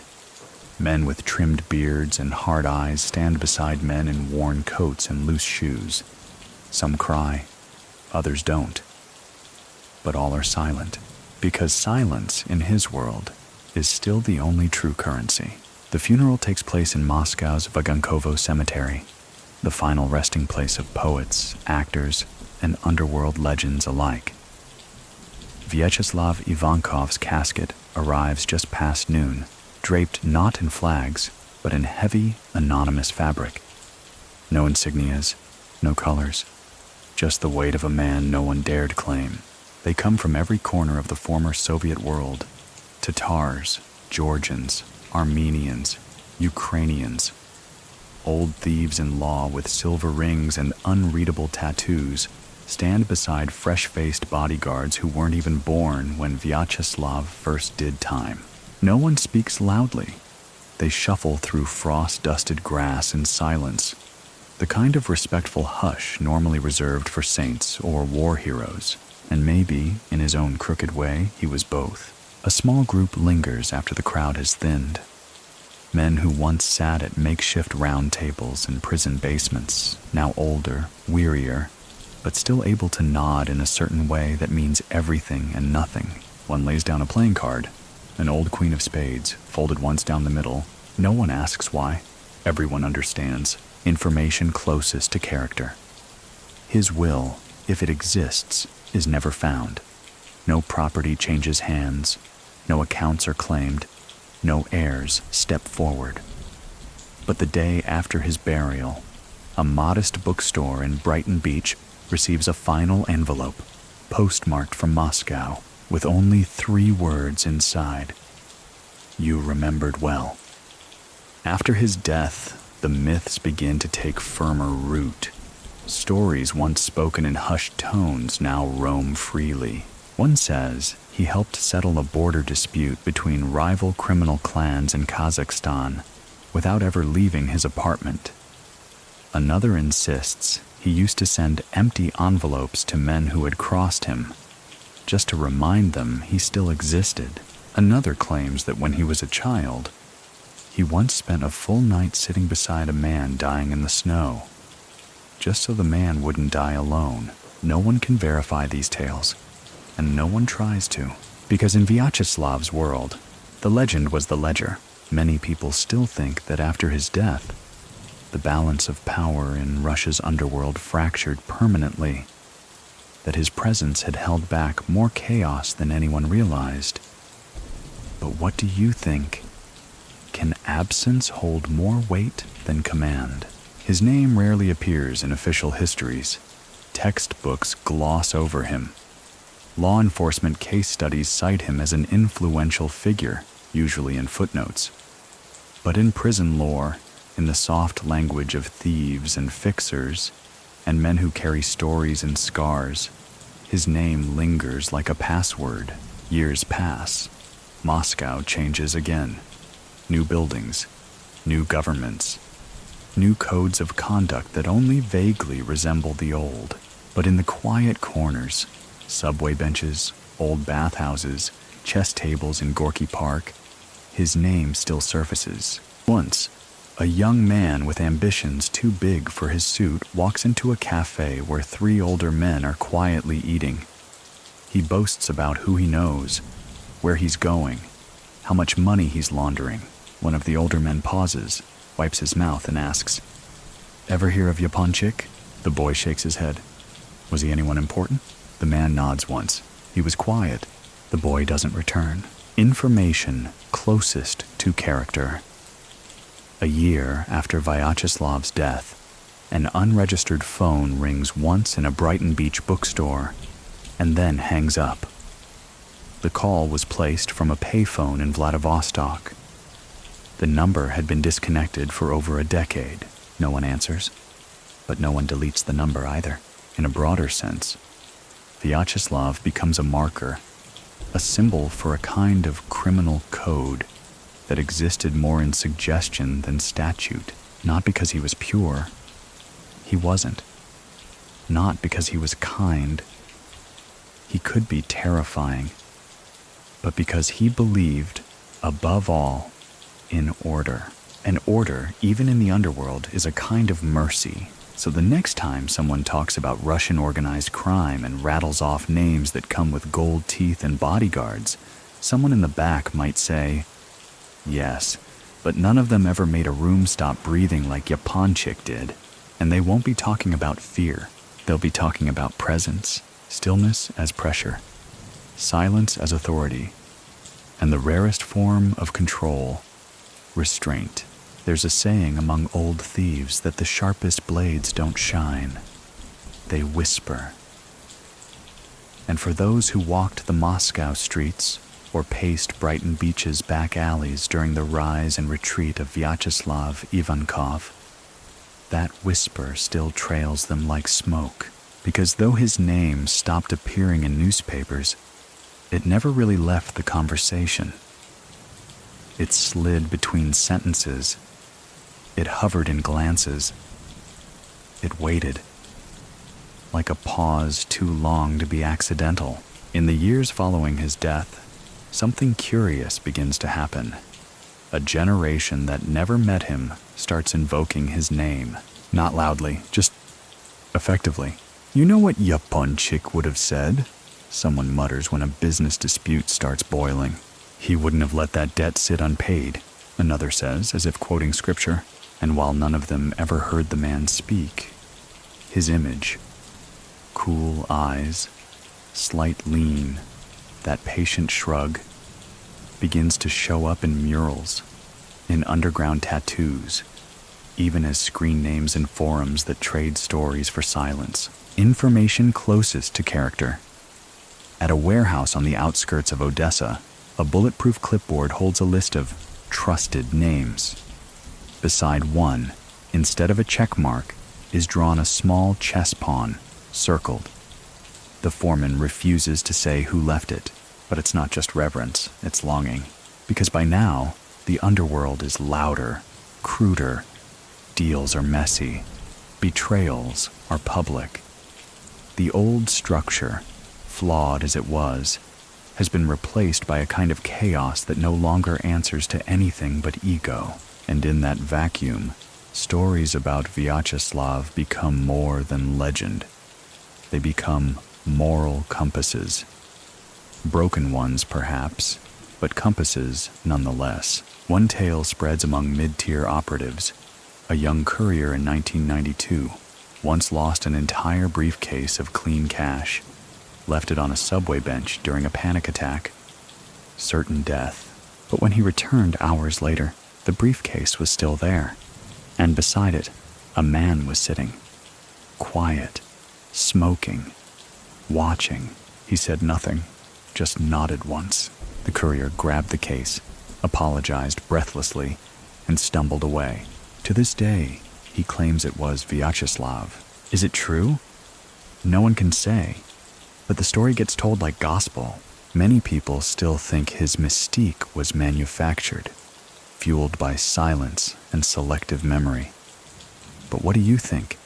Can a legend fake gravity, or does it have to grow from weight? In Brighton Beach, the bookstore still stands. New owners now. But if you know to ask, if you phrase it right, they'll show you the drawer.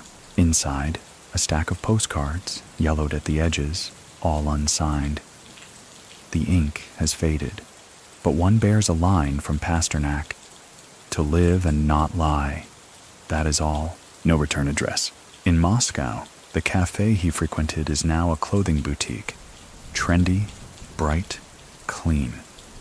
But beneath the floorboards, someone once carved 4 digits. A year, 1967. Prison year. No one removes it.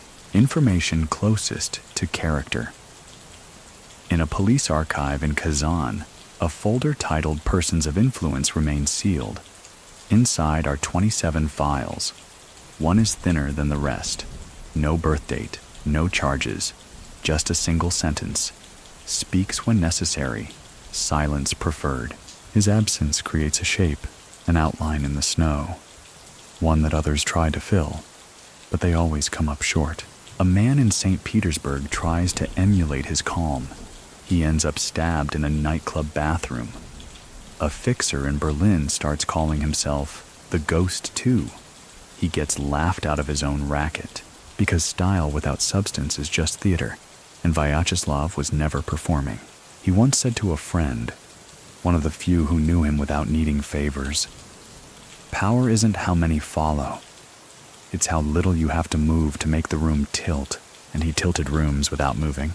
Even in death, he still does. In the years after Vyacheslav Ivankov's passing, his influence takes on a spectral quality. Not gone, just redistributed. Like water evaporating into the atmosphere, only to return heavier in the next storm. No one replaces him. Not really. A few try. Loud men with louder jewelry, entourages in tow, each believing that dominance is measured in decibels. They build temporary empires. They hold meetings in nightclubs. They flood the streets with flash and fire, but the old guard watches quietly, shaking their heads. Yaponchik never needed all that, they say. He could change the weather with a raised eyebrow. It becomes a test among younger criminals. How much can you control without raising your voice? Those who pass are taken seriously. Those who don't fade. Information closest to character. In an underground holding cell in Kaliningrad, an inmate finds a quote scrawled into the concrete wall above his bunk. "Control is the art of waiting." No name, just the letter V. And slowly, the myth of Vyacheslav evolves from man to measurement. His name appears not as a threat, but as calibration. Someone might say, he's no Yaponchik, but he listens. Or, she negotiates like Ivankov would have. It's a compliment now, a quiet one. Across the Russian-speaking underworld, small gestures begin to mimic his habits. Some wear gray coats out of respect. Others bring folded note cards to meetings, even if they never open them. A few hold their teacups with 2 fingers. An echo of a photo once rumored to show him at a dacha in silence. Many people still think this kind of reverence is foolish, that crime shouldn't have saints, only survivors. But what do you think? Can someone become immortal simply by refusing to hurry? Meanwhile, outside the criminal underworld, his name drifts into scholarship. A criminology professor at a university in London refers to him during a lecture on transnational influence. A journalist in Argentina includes a chapter on him in a book about shadow networks, not because he was loud, but because he wasn't. Back in Brighton Beach, a man walks into the same diner where Vyacheslav once sat. He's in his 20s, sharp-eyed, well-dressed, nervous in a way that says he hasn't yet earned his confidence. He orders borscht. The waitress smiles, remembering, brings it without sour cream. He's surprised. She shrugs. It's how he liked it. "Who?" he asks. She just tilts her head toward the corner booth. The young man eats in silence. Information closest to character. A regular patron of that diner, now elderly, says that sometimes, late at night, when the fog rolls in and the radio plays old Soviet ballads, he sees a figure sitting alone at that booth, always facing the window, always gone by the time the check arrives. Of course, the rational mind dismisses this. Vyacheslav is dead. There are death certificates, graves, interviews with doctors. But the underworld is not a rational place. It breathes in folklore. It walks arm in arm with superstition. One tale says his body was buried with a copy of War and Peace and a folded paper chessboard. Another claims his hands were arranged with his fingers crossed, not in fear, but in quiet refusal. Yet another insists he left behind a final notebook. No addresses, no confessions. Just a list of first names, 33 of them. No explanation, no context. And over the years, 23 of those people are confirmed dead. Natural causes mostly. One disappeared in Belarus. 2 were found on opposite sides of the Black Sea. One frozen, one burned. Coincidence? No one dares ask out loud. Many people still think the notebook was fabricated, an invention by journalists hungry for mystery. But what do you think? Can silence leave behind pages even louder than speech? As the years roll forward, the stories become softer, less violent, more reflective. Children of former criminals tell them as cautionary tales. He was dangerous, they say, but he respected the game. He didn't want to be king, he just wanted the board to stay balanced. In a world where most players cheat just to stay seated, that's something close to noble, or as close as a ghost can get. There's a rule that old ghosts follow. They don't rattle chains. They rearrange furniture. Vyacheslav Ivankov, years after his death, is no longer just a figure from the archives. He's a shape that people build their behavior around, even if they don't realize it. In Sochi, a mid-level fixer refuses to take a bribe too early in a deal. When asked why, he replies, Yaponchik would have waited for the second offer. In Vladivostok, a money launderer insists on using 3 layers of shell companies, not for secrecy, but for elegance. In Brooklyn, a young man turns down a flashy job with easy money and says, "No rush. Silence pays compound interest. It's not obedience. It's imitation. Information closest to character." In a small tattoo parlor in Kiev, there's a sketch on the wall. A man's silhouette seated at a table, steam rising from a teacup, a pawn placed upside down beside it. The artist doesn't charge for that design. He says it belongs to everyone. Back in Moscow, a woman who once knew Vyacheslav, knew him, not just about him, lives in an apartment overlooking an alley where deals used to go down.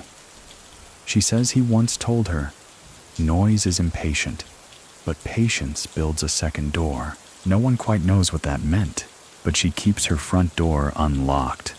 Not out of recklessness, but in memory. She says he told her, "Locks keep out dogs, not wolves, and I don't fear either." She's never had a break-in. Meanwhile, younger criminals try to reverse engineer the Ivankov method. They study his court records, decode surveillance footage, dig through old interviews.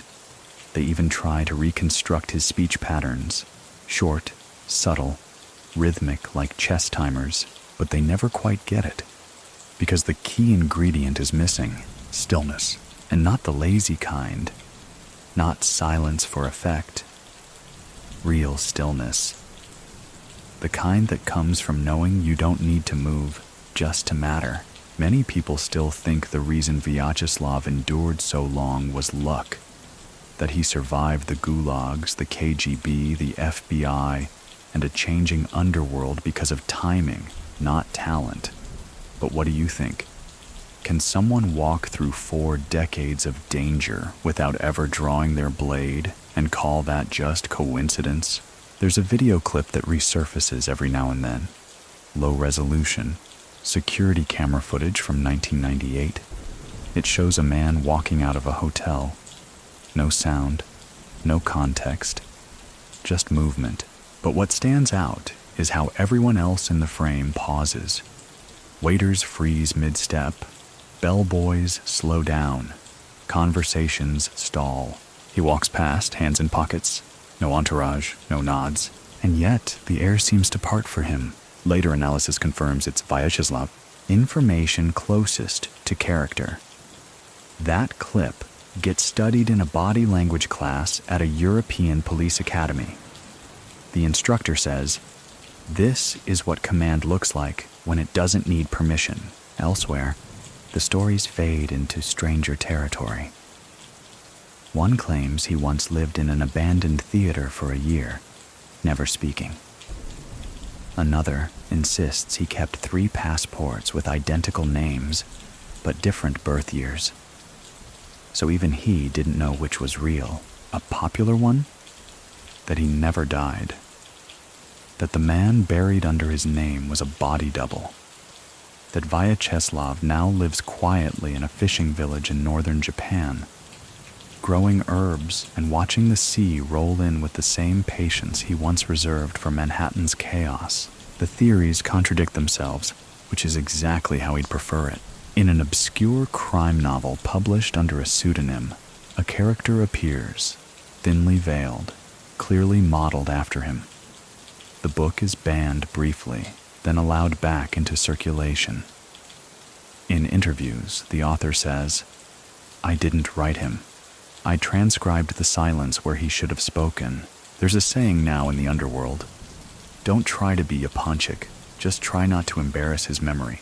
That's how deep the presence goes. A memory you can offend, a silence you can't fill, and perhaps that's the final measure of his power. Not how long he lived or how much he controlled, but how thoroughly he refused to vanish, even after doing exactly that. By the time the 2010s arrive, Vyacheslav Ivankov has been gone for years, but he's still arriving in conversations, not as breaking news, not as a headline, but as a kind of punctuation, a pause, a sentence ender that carries more weight than the words that came before it. In Samara, an old-school thief explains to his nephew how a deal should be done. He finishes with, "That's how Yaponchik would have done it."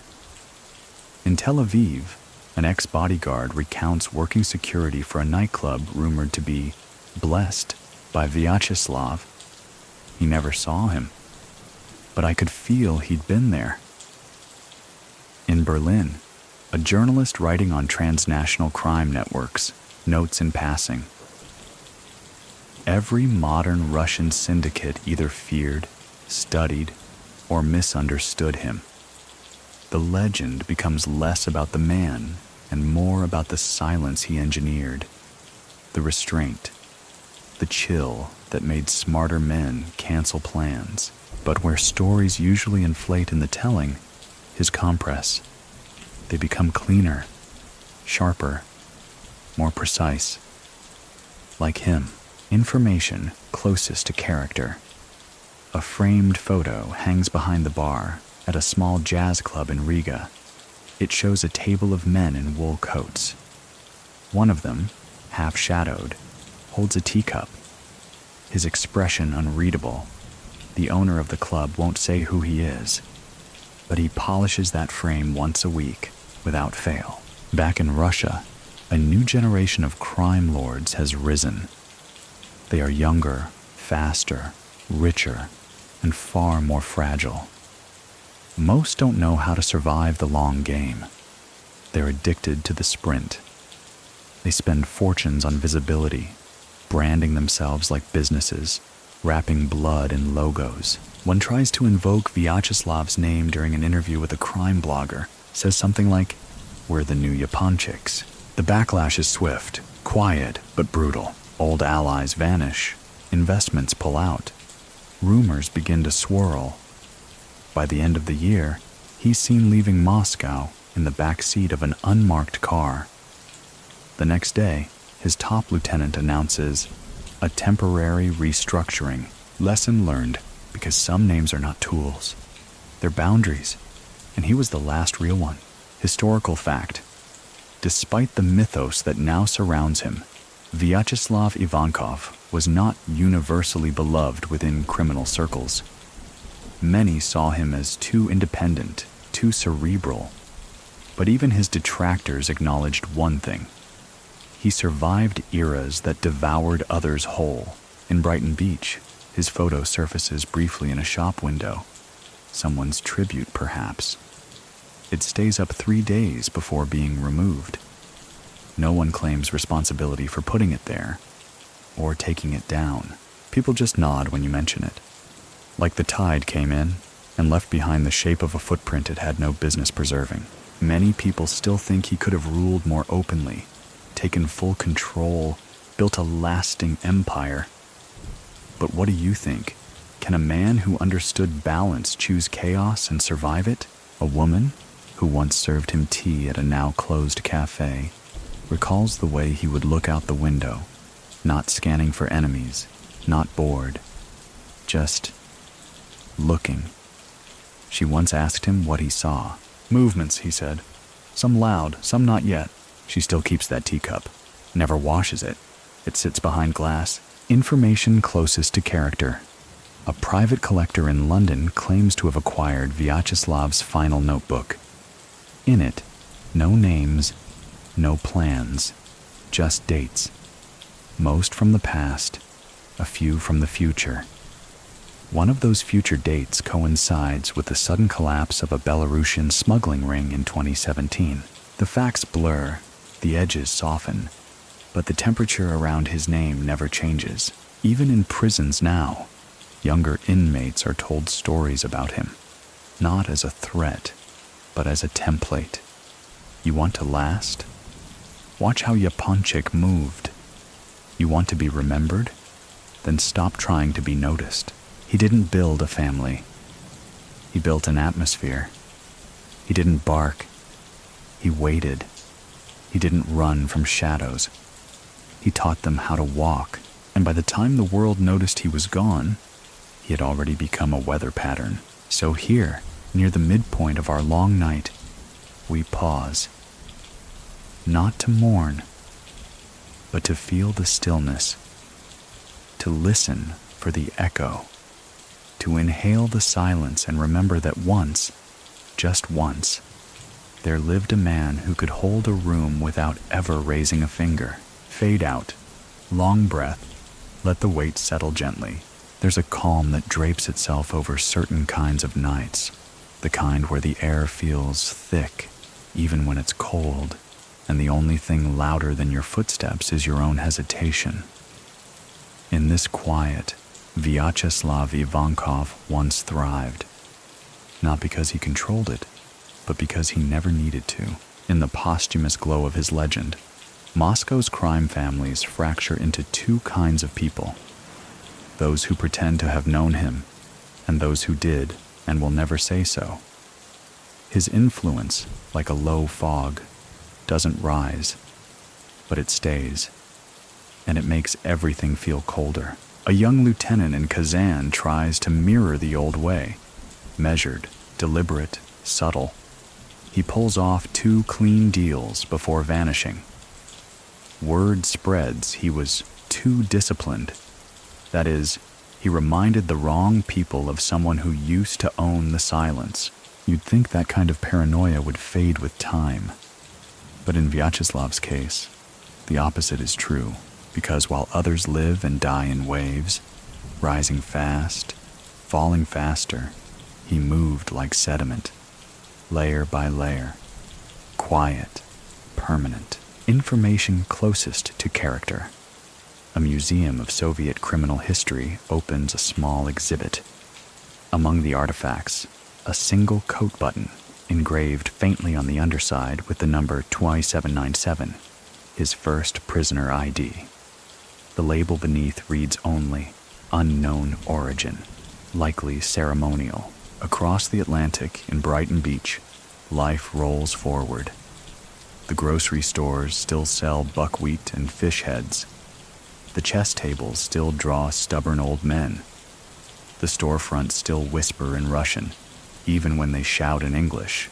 But every so often, a shadow falls just right across a park bench or a cafe booth, and someone, usually old, usually quiet, tilts their head and mutters, "He used to sit there." No one asks who. They already know. At a wedding in Queens, a toast ends with the line, "To the men who didn't need applause." The old-timers raise their glasses. The younger ones don't understand. And that's the point. Many people still think Vyacheslav lived too cautiously, that he could have been louder, richer, more famous. But what do you think? Can someone own an entire era simply by refusing to dance for it? His legacy, if you can call it that, isn't written in estates or headlines. It's written in behavior, in how long someone pauses before answering, in the way a man closes a door without looking back, in the kind of eye contact that softens the room without lowering a threat.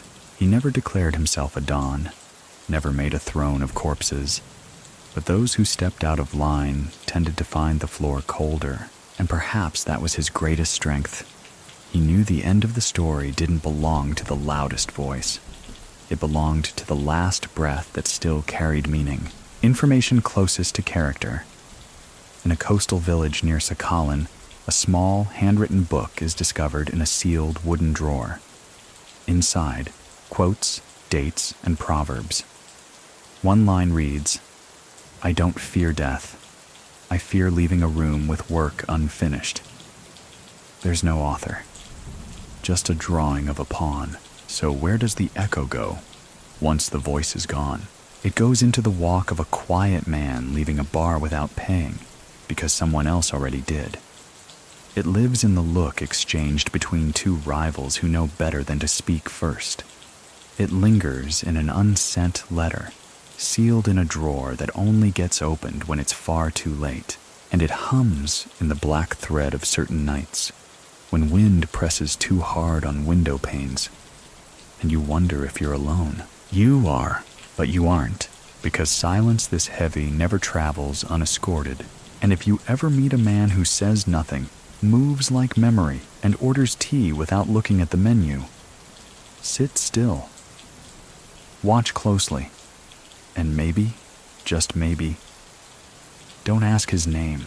By the late 2010s, Russia's criminal elite has become something else entirely. They no longer whisper in alleyways. They conference in glass towers. They wear tailored suits not because they need to hide, but because they've been absorbed by the very system that once hunted them. Oligarchs have replaced thieves. CEOs have replaced fixers. Power has gone corporate, sterile, branded, and yet, underneath the marble floors and polished meetings, the shadows still speak in the old dialect. And sometimes, that dialect begins with a name, Yaponchik. Not screamed, not cited, just implied.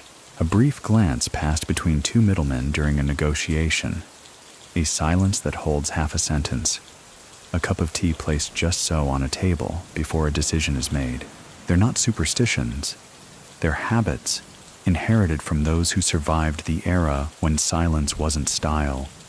It was shelter, information closest to character. An old apartment in Taganka, once believed to have been a safe house, was demolished to build luxury condos. During demolition, workers uncovered a hollow wall with nothing inside but a single chair and a note folded beneath its legs. It read, "You waited. That is enough." The myth lives on not in violence but in restraint. You see it in how the smarter men handle grudges. They wait. They store information. They collect apologies like IOUs. They never go for the throat when they can rearrange the room instead. That's the real inheritance. And when young, loud voices start banging the table, claiming turf, screaming loyalty, someone older always leans back and says, "You're not listening. You're just rehearsing noise." That line, attributed to Vyacheslav, may be real, maybe not, but it doesn't matter. It's traveled too far to verify now, and that's the magic of him. He didn't need to be everywhere. He just needed to be possible. Many people still think his influence was overstated, that too many people retroactively attach themselves to his name like barnacles to a ship. But what do you think?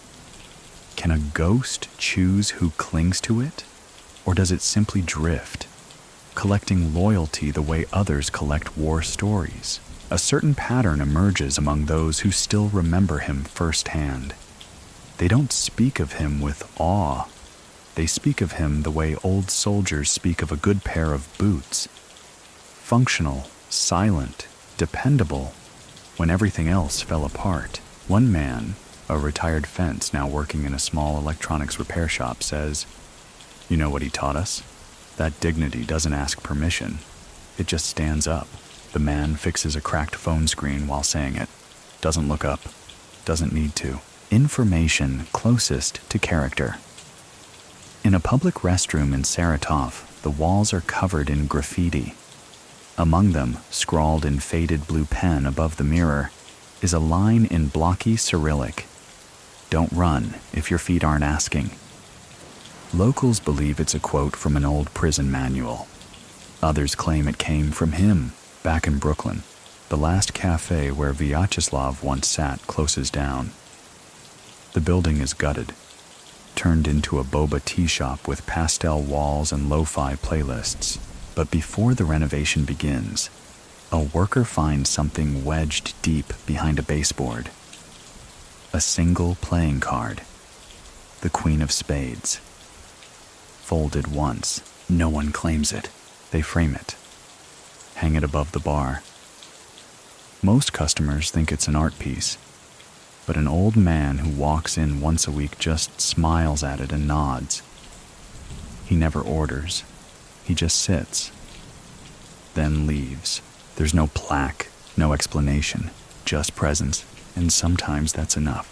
One night in a villa in Spain, an aging money launderer toasts to the ones who never sold their own silence. No one asks who he's talking about. They all raise their glasses. Some legacies spread like wildfires, quick, bright, destructive. But Vyacheslav Ivankov's was more like a low-burning coal beneath the floorboards. You didn't always see it, but if you stood in the right place, you'd feel the heat, and that heat never fully went out. Years after his death, a new generation of power brokers emerges, not in back rooms, but in offices. They speak in legalese, deal in cryptocurrencies, hire consultants instead of enforcers. But deep down, they still crave what he had, that intangible gravity, the ability to slow a room with stillness. So they study, they mimic, they re-watch grainy footage of him walking, pausing, folding a napkin with precision that felt ritualistic. One man even hosts a seminar in Warsaw titled Command Without Volume, the Ivankov School of Presence. He wears a gray suit. He serves tea. He begins the lecture by saying nothing for a full 60 seconds. Everyone listens. Information closest to character. At the front of his lecture, the presenter places a single white pawn on the podium. He says it belonged to Vyacheslav. When asked if that's true, he responds, "Would it matter less if it wasn't?" Meanwhile, in Russia, a journalist attempts to trace the true financial impact of Vyacheslav's decisions during his brief post-prison years. Offshore movements, collapsed shell companies, the sudden realignment of silent partners in ports across the Black Sea. The article never gets published, not censored, just quietly pulled. The journalist leaves for Turkey, no announcement, and many people still think he left because the data didn't add up. But what do you think? Can numbers ever map out a man who kept all his ledgers inside the way people remembered him? In a country house outside of Nizhny Novgorod, a dying fixer recounts a moment from 1987. Vyacheslav, seated at the edge of a bed, tying his shoes in perfect silence. Another man had just been shot 2 rooms away. The fixer had asked, "Should we run?" Vyacheslav looked up and said, "It's not us who needs to move." The fixer says that line changed him, made him think differently, made him wait for silence before responding to fear. He dies 2 days later. His last word, stillness. Across Europe, a surge of nostalgic criminal memoirs floods the market. Everyone claims a connection. Some are real, most aren't. But they all agree on one thing. Vyacheslav Ivankov didn't just move through systems. He rewrote their rhythm. One writer compares him to a conductor who never needed a baton. Just presence. Information closest to character.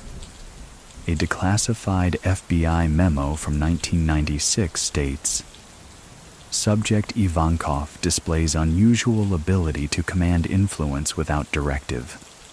Unclear if subjects follow him due to respect, fear, or anticipated alignment of silence." Even today, it's quoted in lectures as a perfect example of bureaucratic confusion meeting existential mystery.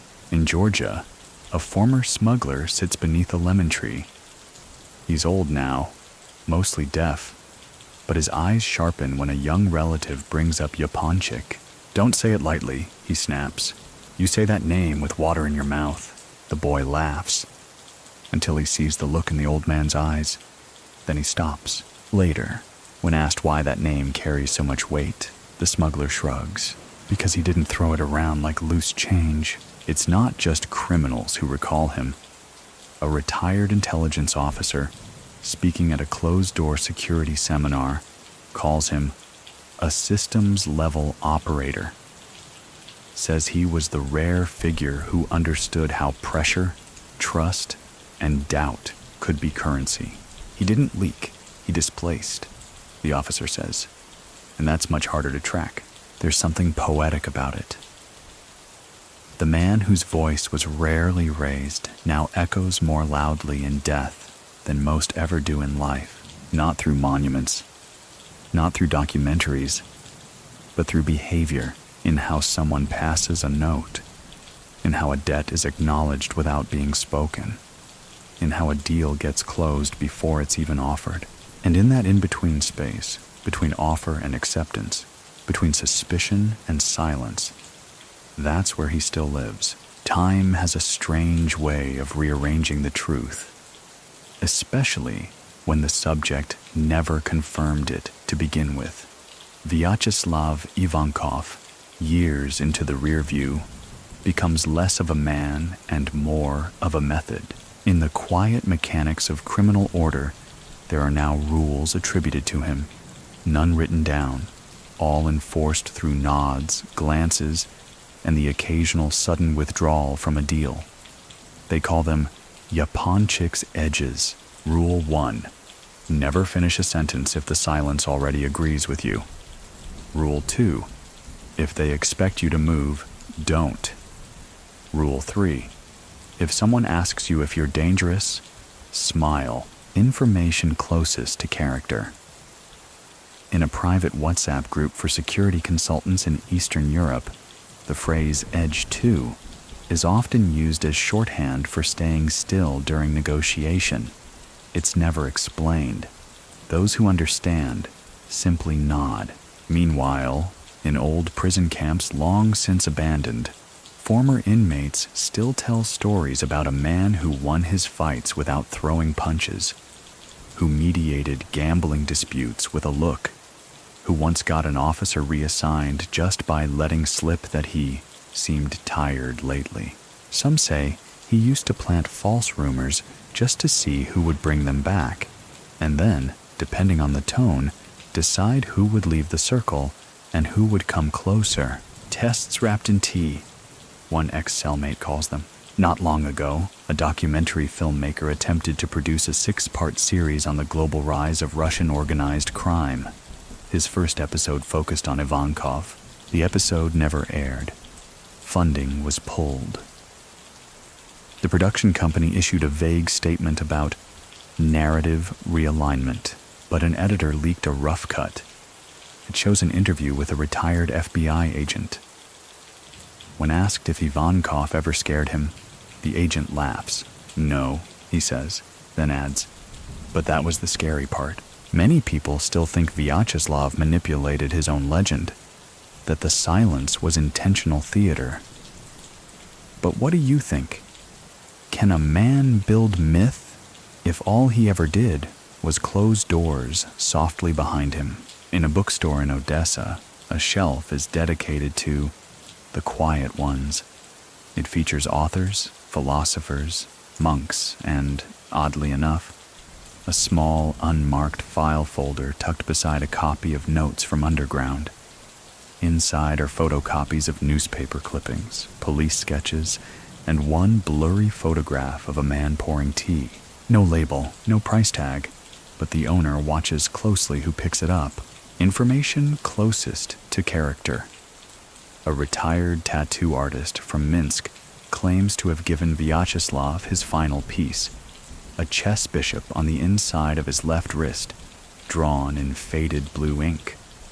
When asked what it meant, the artist recalls he said, "Bishops don't move straight. They survive diagonally." That, more than anything, feels like the essence of him. He wasn't direct. He wasn't blunt. He moved diagonally, around power, not through it, through systems, not against them. He didn't kill ideas. He let them bleed out slowly, unattended. And in this, he became a template, not for crime, but for how to endure it. You see it now in international dealings, in smuggling routes that mimic the shapes he once drafted on paper napkins, in the way certain players delay decisions just long enough to appear wise instead of weak, and in the precision of silence, there's always the sense that he's still editing the room. Back in Russia, a new generation of criminals turns to flashy tech, digital currencies, encrypted apps. But in the corner of a quiet cafe in Yaroslavl, a young man uses a pen and a napkin to explain a shipment schedule to an older associate. The older man raises an eyebrow and says, "Now that's how he would have done it." The young man doesn't ask who he is. He just nods, because in some circles, asking is proof you don't belong. And silence is the real inheritance. By the early 2020s, the name Vyacheslav Ivankov becomes less of a signature and more of a watermark, visible only when you tilt the page just right. You don't see him, but you sense when a room, a conversation, or even a deal has been shaped by someone who's read the outline of his silence. It's the way an enforcer pauses before speaking, the way a fixer deflects attention without rejecting it, the way a debt is settled with precision and no receipt. He becomes something like infrastructure, not visible, but foundational, information closest to character. In a criminal trial in Riga, a wiretap transcript is submitted into evidence. Mid-conversation, one voice says, "Let's do it the Ivankov way." The court asks for clarification. Neither defendant answers. The phrase is left unexplained and unchallenged. Elsewhere, his name crosses into unexpected territories. A corporate strategist in Tokyo quotes him, mistakenly, as a Stoic philosopher. A political analyst in Washington calls him Russia's quietest legacy export, and in a graduate course on narrative psychology, his case file is reviewed not as a criminal record, but as an example of sustained myth management. It's here, in this liminal space between myth and method, that he thrives. Still, because unlike most underworld figures, Vyacheslav didn't leave behind an archive of footage or a vault of money. He left behind a template, and the template works. A small-time trafficker in Romania avoids a massive bust by doing one thing, changing nothing. Not his car, not his routes, not his timing. When asked why he didn't panic, he says, "Yaponchik never moved until the floor got too loud." No one teaches that in training manuals. Many people still think the criminal world only respects chaos and fear. But what do you think? Can someone rewrite the rules simply by never breaking their own? Information closest to character. At an abandoned apartment in Tomsk, a landlord cleaning out the basement finds a locked box. Inside, faded black and white photographs of men shaking hands. On the back of one, a scribble in Russian. A deal worth more because no one knows it happened. The modern Russian mob is flashier now. They rent yachts. They buy football clubs. They give interviews. But behind the scenes, the old whispers still circulate. Don't post about the meeting. Burn the paper. Drink the tea, not the vodka. These aren't random traditions. They're artifacts. From a time when a man could rearrange continents by sitting still long enough, one New York reporter, researching a long-form piece on organized crime, flies to Brighton Beach. She interviews restaurant owners, retired cops, former low-level players. Most are polite, none say much, but on her last day, an old woman hands her a folded piece of paper. No context, no name. It's a quote. "If you want to be feared, disappear too well to be chased." No signature, but the reporter files it under Ivankov, because who else could it be? Back in Moscow, the new generation tries to own the streets with louder music, brighter watches, bigger retinues. But when something serious needs settling, when someone's disappeared, or when a war might start, they still invoke the memory. Not for show, but for structure. It's like the foundation lines on a blueprint. You don't see them in the finished house.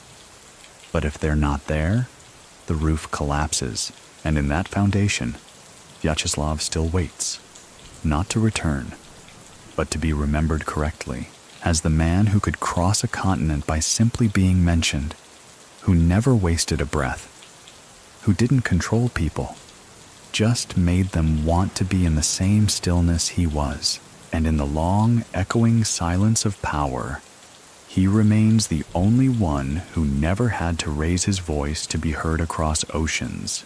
In modern criminal circles, especially those navigating the delicate overlaps of finance, politics, and territory, there's a term that's started to crop up more and more: Yaponchik logic. It doesn't refer to rules, because Vyacheslav Ivankov never published any.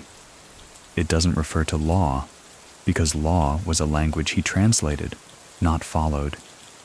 It refers to behavior, a man waiting until his enemy makes the second mistake. A deal that expires not when the clock runs out, but when the silence is broken. A favor that becomes a ghost, never owed, never forgotten. Information closest to character. In a private London negotiation between two rival Eastern European transport syndicates, the mediator reportedly holds up a napkin with a single dot in the middle. Yaponchik logic, he says. No one asks what it means. A deal is reached in under 15 minutes. Meanwhile, in academia, his name is showing up in strange places. Not in textbooks, but in margins, on the syllabi of criminology courses, in whispered comparisons during case study debates. One professor writes in a footnote, "There exists a behavioral model of leadership that neither demands authority nor refuses it. Ivankov appears to have embodied this model long before it had a name. The idea of criminal diplomacy, once a contradiction, is now considered a legitimate field of study, and Vyacheslav, the reluctant diplomat, is the unwritten curriculum." A podcast episode entitled "The Man Who Never Needed Volume" goes viral briefly in 2024. It recounts his story in soft, respectful tones over the sound of rain. Listeners describe it as soothing. One reviewer calls it the first mafia story that made me want to be quieter. And maybe that's the clearest measure of his legacy. Not fear, not wealth, tone. He changed how the criminal world spoke. Many people still think Ivankov's restraint was weakness, that in a world of wolves, he should have growled more. But what do you think? Can a whisper last longer than a roar if it keeps being repeated? In Georgia, an old associate is asked about his time with Vyacheslav. He chuckles. He once told me, "Don't run when you're winning. They'll chase you just to see why." The man has the quote tattooed in small script across his ribs. He says he got it after nearly being stabbed in a nightclub dispute he hadn't even been part of. "I realized," he says, "I'd made too much noise walking into a room I didn't own." Information closest to character. A disbarred Russian lawyer now teaching ethics in Armenia often begins his lectures with a game. He writes a name on the board, Ivankov, and asks, "What is the first word that comes to your mind?" The most common answers: stillness, presence, finish. There are fewer photos of him than of most 1990s bosses. No memoir, no interviews, just anecdotes so consistent in tone that even if half are fiction, they still ring true. And fiction has always been a more durable truth in the underworld.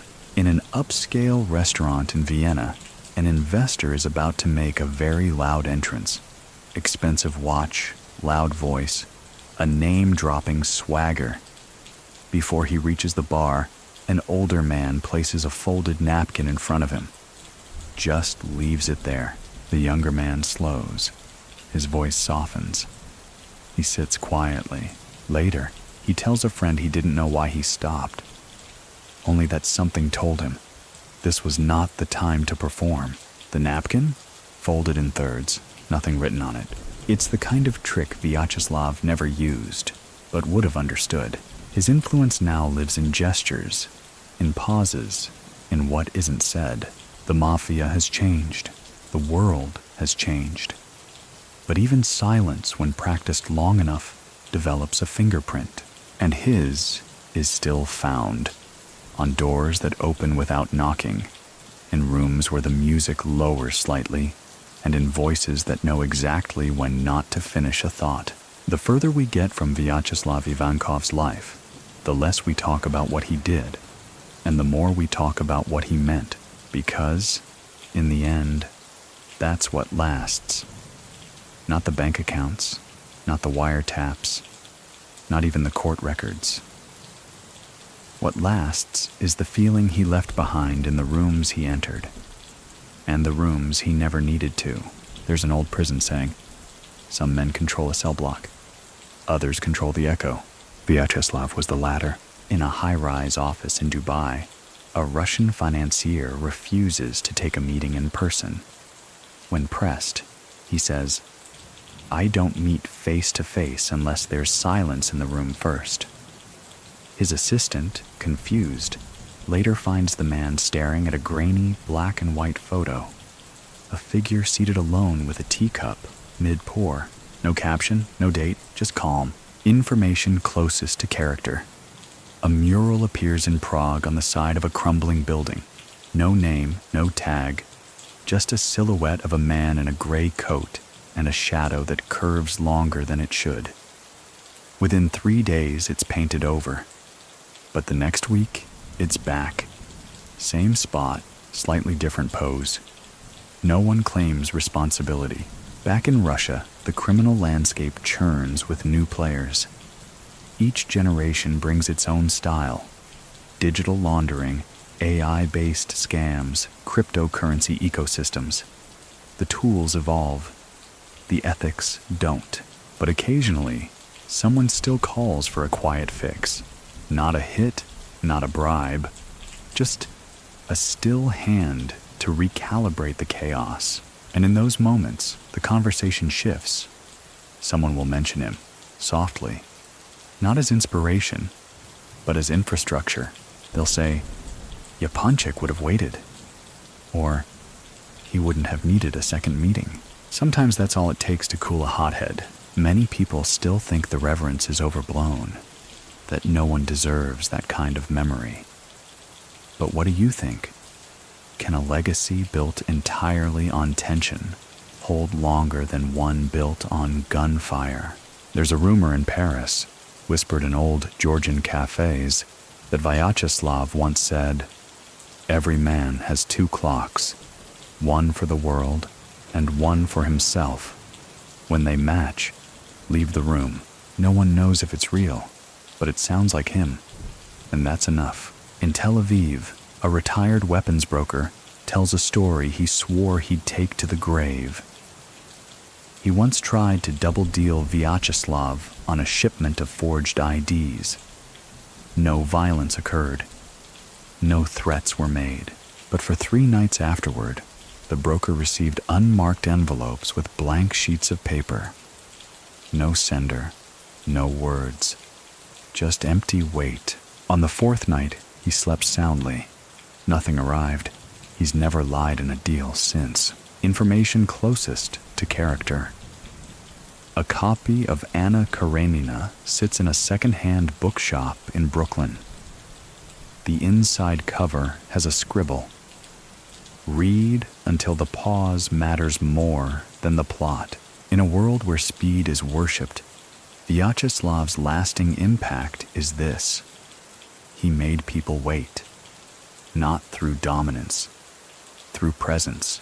He reminded those who forgot that silence could be sharper than cruelty. That stillness could move people faster than panic. And that real power? It never needs the room to know you're there, because it already knows how the walls breathe without you. So, in this age of noise, where every move is broadcast, where ego sells faster than truth, his name remains a soft, deliberate tap on the shoulder, an uninvited reminder that somewhere in the past, a man proved that control didn't require proof. Just pause, and the kind of silence that makes other men nervous. There's a certain kind of silence that doesn't fade. It just sinks deeper. You don't hear it in the chaos of daily life. You hear it in the moments between. The crackle of a cooling car engine after a long drive. The hush that follows a conversation that didn't end well. The pause between knock and answer. That's where Vyacheslav Ivankov lives now. Not in memorials, not in biographies, but in spaces that people don't talk about, because his was never a story you could tell in a straight line. It didn't have a climax, no final act, no courtroom confession or rooftop standoff. It just thinned out, like smoke, or better yet, like light slipping out of a room with no windows. In Istanbul, a man is arrested for fraud. His laptop, when decrypted, reveals no names, just codes, maps, and one folder labeled Why. Inside, a series of audio recordings, all ambient sounds, conversations in restaurants, chess pieces being moved, a single cup being set down on ceramic. Each file is time-stamped, each named after a different city. No voices, just pressure. Information closest to character. When pressed during interrogation, the man said, "I was trying to learn how he paused. I figured if I could record the spaces between what he said, I'd understand what made people stop talking around him." And that might be the final lesson. Vyacheslav didn't operate like a man. He operated like atmosphere. Many people still think that's an exaggeration, myth baked in by memory. But what do you think? Can someone bend behavior so subtly that remembering them feels like recalling the weather during a difficult conversation? Back in Brighton Beach, an elderly man runs a watch repair shop. He refuses to use digital clocks, says the hands should move like people, slow, deliberate, precise. He claims one of his customers was Vyacheslav. Never brought the same watch twice, but always left with the same nod. One day, a teenager asks why he keeps a broken watch in the corner case, one stuck permanently at 3:19. The old man replies, "That's when he walked in the last time. Time never moved right in here after that." In a prison in Slovakia, a tattooed man requests a copy of The Art of War. Not to read it, he just tears out a page, folds it 3 times, and places it under his mattress. He says he doesn't sleep well unless he's got strategy under him. Then he laughs. Yaponchik would understand. A woman in Warsaw runs an art gallery with a single installation. A room of white walls, 1 bench, and a slow dripping kettle. No labels, no titles. She says it's an exhibit on control. It's called Unfinished Presence, information closest to character. In a rare court transcript from the 1990s, a witness testifying against Vyacheslav is asked why he took a deal to settle quietly. He replies, "Because silence walked into the room before he did. And that was enough." It's hard to say how many people Vyacheslav saved, or destroyed, or redirected, because the changes he made weren't marked in body counts or bank statements. They were marked in what didn't happen. The deal that didn't fall apart. The man who didn't run. The bullet that stayed sheathed. And in the decades since his quiet departure, that's what lingers. The moments that calmed themselves. Because someone, had already calibrated the air. You don't teach that kind of influence. You don't earn it in a year. You carry it. And if you carry it well, you never need to name it. People just adjust. In the most remote places, The border towns, the half-lit corners of night markets, the docks where paper trails go to drown, people still talk. Not often, not loudly, but sometimes, with just enough gravity to suggest that Vyacheslav Ivankov never really left. They don't say it like a fact. They say it like weather. Feels like a Yaponchik kind of night. Something's off. He'd be watching by now. Close the file. He wouldn't like it open this long. They don't mean it literally. And yet, in Johannesburg, a shipment of mislabeled arms is intercepted, thanks to a tip that came from no registered source. The call was traced to a decommissioned payphone in Kyiv. The officer who received it never caught the voice. He just remembers the phrase, "He's not the man you think he is." Check the second crate. In Chicago, a cold case investigator reopens an old file tied to 1990s extortion. The notes reference the quiet one. His supervisor glances once and says, "No point. That case solved itself already." Information closest to character. A retired federal agent keeps a chess set in his study. Every morning, he resets the board, except he removes one piece. The bishop. He says, that was his move, always diagonal, never direct. The old guard continues to age out. Many are dead.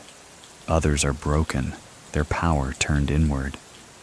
But their stories, especially the ones about Vyacheslav, don't weaken. They sharpen, refine. Now they're cleaner, like parables. One such parable, a courier once found himself between two armed factions in a basement. No weapons, no leverage, just a message to deliver. He pulled a folded napkin from his pocket and set it on the table. It wasn't from Vyacheslav, but everyone thought it might be. No shots were fired. Many people still think the fear was irrational, that Vyacheslav never made a single threat that could be proven. But what do you think? Can fear built from precision be more persuasive than fear built from violence? In Montenegro, a politician's son goes missing for 2 days. When he returns, he refuses to speak about it. But the only item on his person is an envelope. Inside, a matchbook from a Brighton Beach restaurant, folded neatly into the shape of a bishop. Nothing else.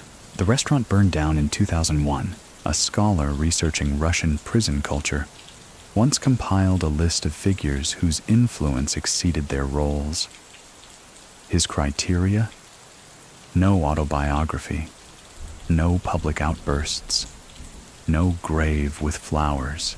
Vyacheslav topped the list. Information closest to character. In an obscure online archive of declassified Russian court documents, one unsigned note appears in the margin beside a page of dismissed evidence. It reads, "This man makes the room forget what it was arguing about." In a bar in Thessaloniki, a quiet man is offered a job in a high-risk trade. He refuses, says only, "I don't make moves on boards I didn't set." He's never met Vyacheslav, but he carries the pause, and maybe that's the best way to explain it. Vyacheslav didn't pass down instructions. He passed down tempo. His silence became a pacing tool. His restraint became a metric. His minimalism became a blueprint, not because he asked for it, but because no one else seemed to know how to hold the room together without flinching. And in a world that's constantly accelerating, endlessly announcing itself, he proved that stillness, when done right, is the loudest thing in the room. It ends, if it ends at all, in the same way it began, with quiet that doesn't ask for permission, a stillness that arrives before the man, a room that forgets its tension, not because it was resolved, but because he walked in and made everyone reconsider their posture. Even now, Long after Vyacheslav Ivankov's body was lowered into the Moscow soil, his shape remains. Not physical, not even spectral, but architectural. He became part of the way things are built. In a high-rise in Dubai, two men argue over territory. The air grows tight. A third man, older, clears his throat. He wouldn't let it reach this level, he says. That's all. The argument dissolves. In a village outside of Odessa, a young man inherits a small operation. Just protection money, low-level stuff. He's told, keep it quiet. If you make noise, you're not his kind. The young man doesn't even know who he is, but he nods anyway. Information closest to character.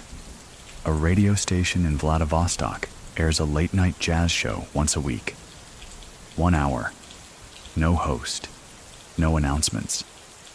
Just minor key brass and silence between tracks. It's called For the Quiet Ones. The station manager won't confirm who inspired it.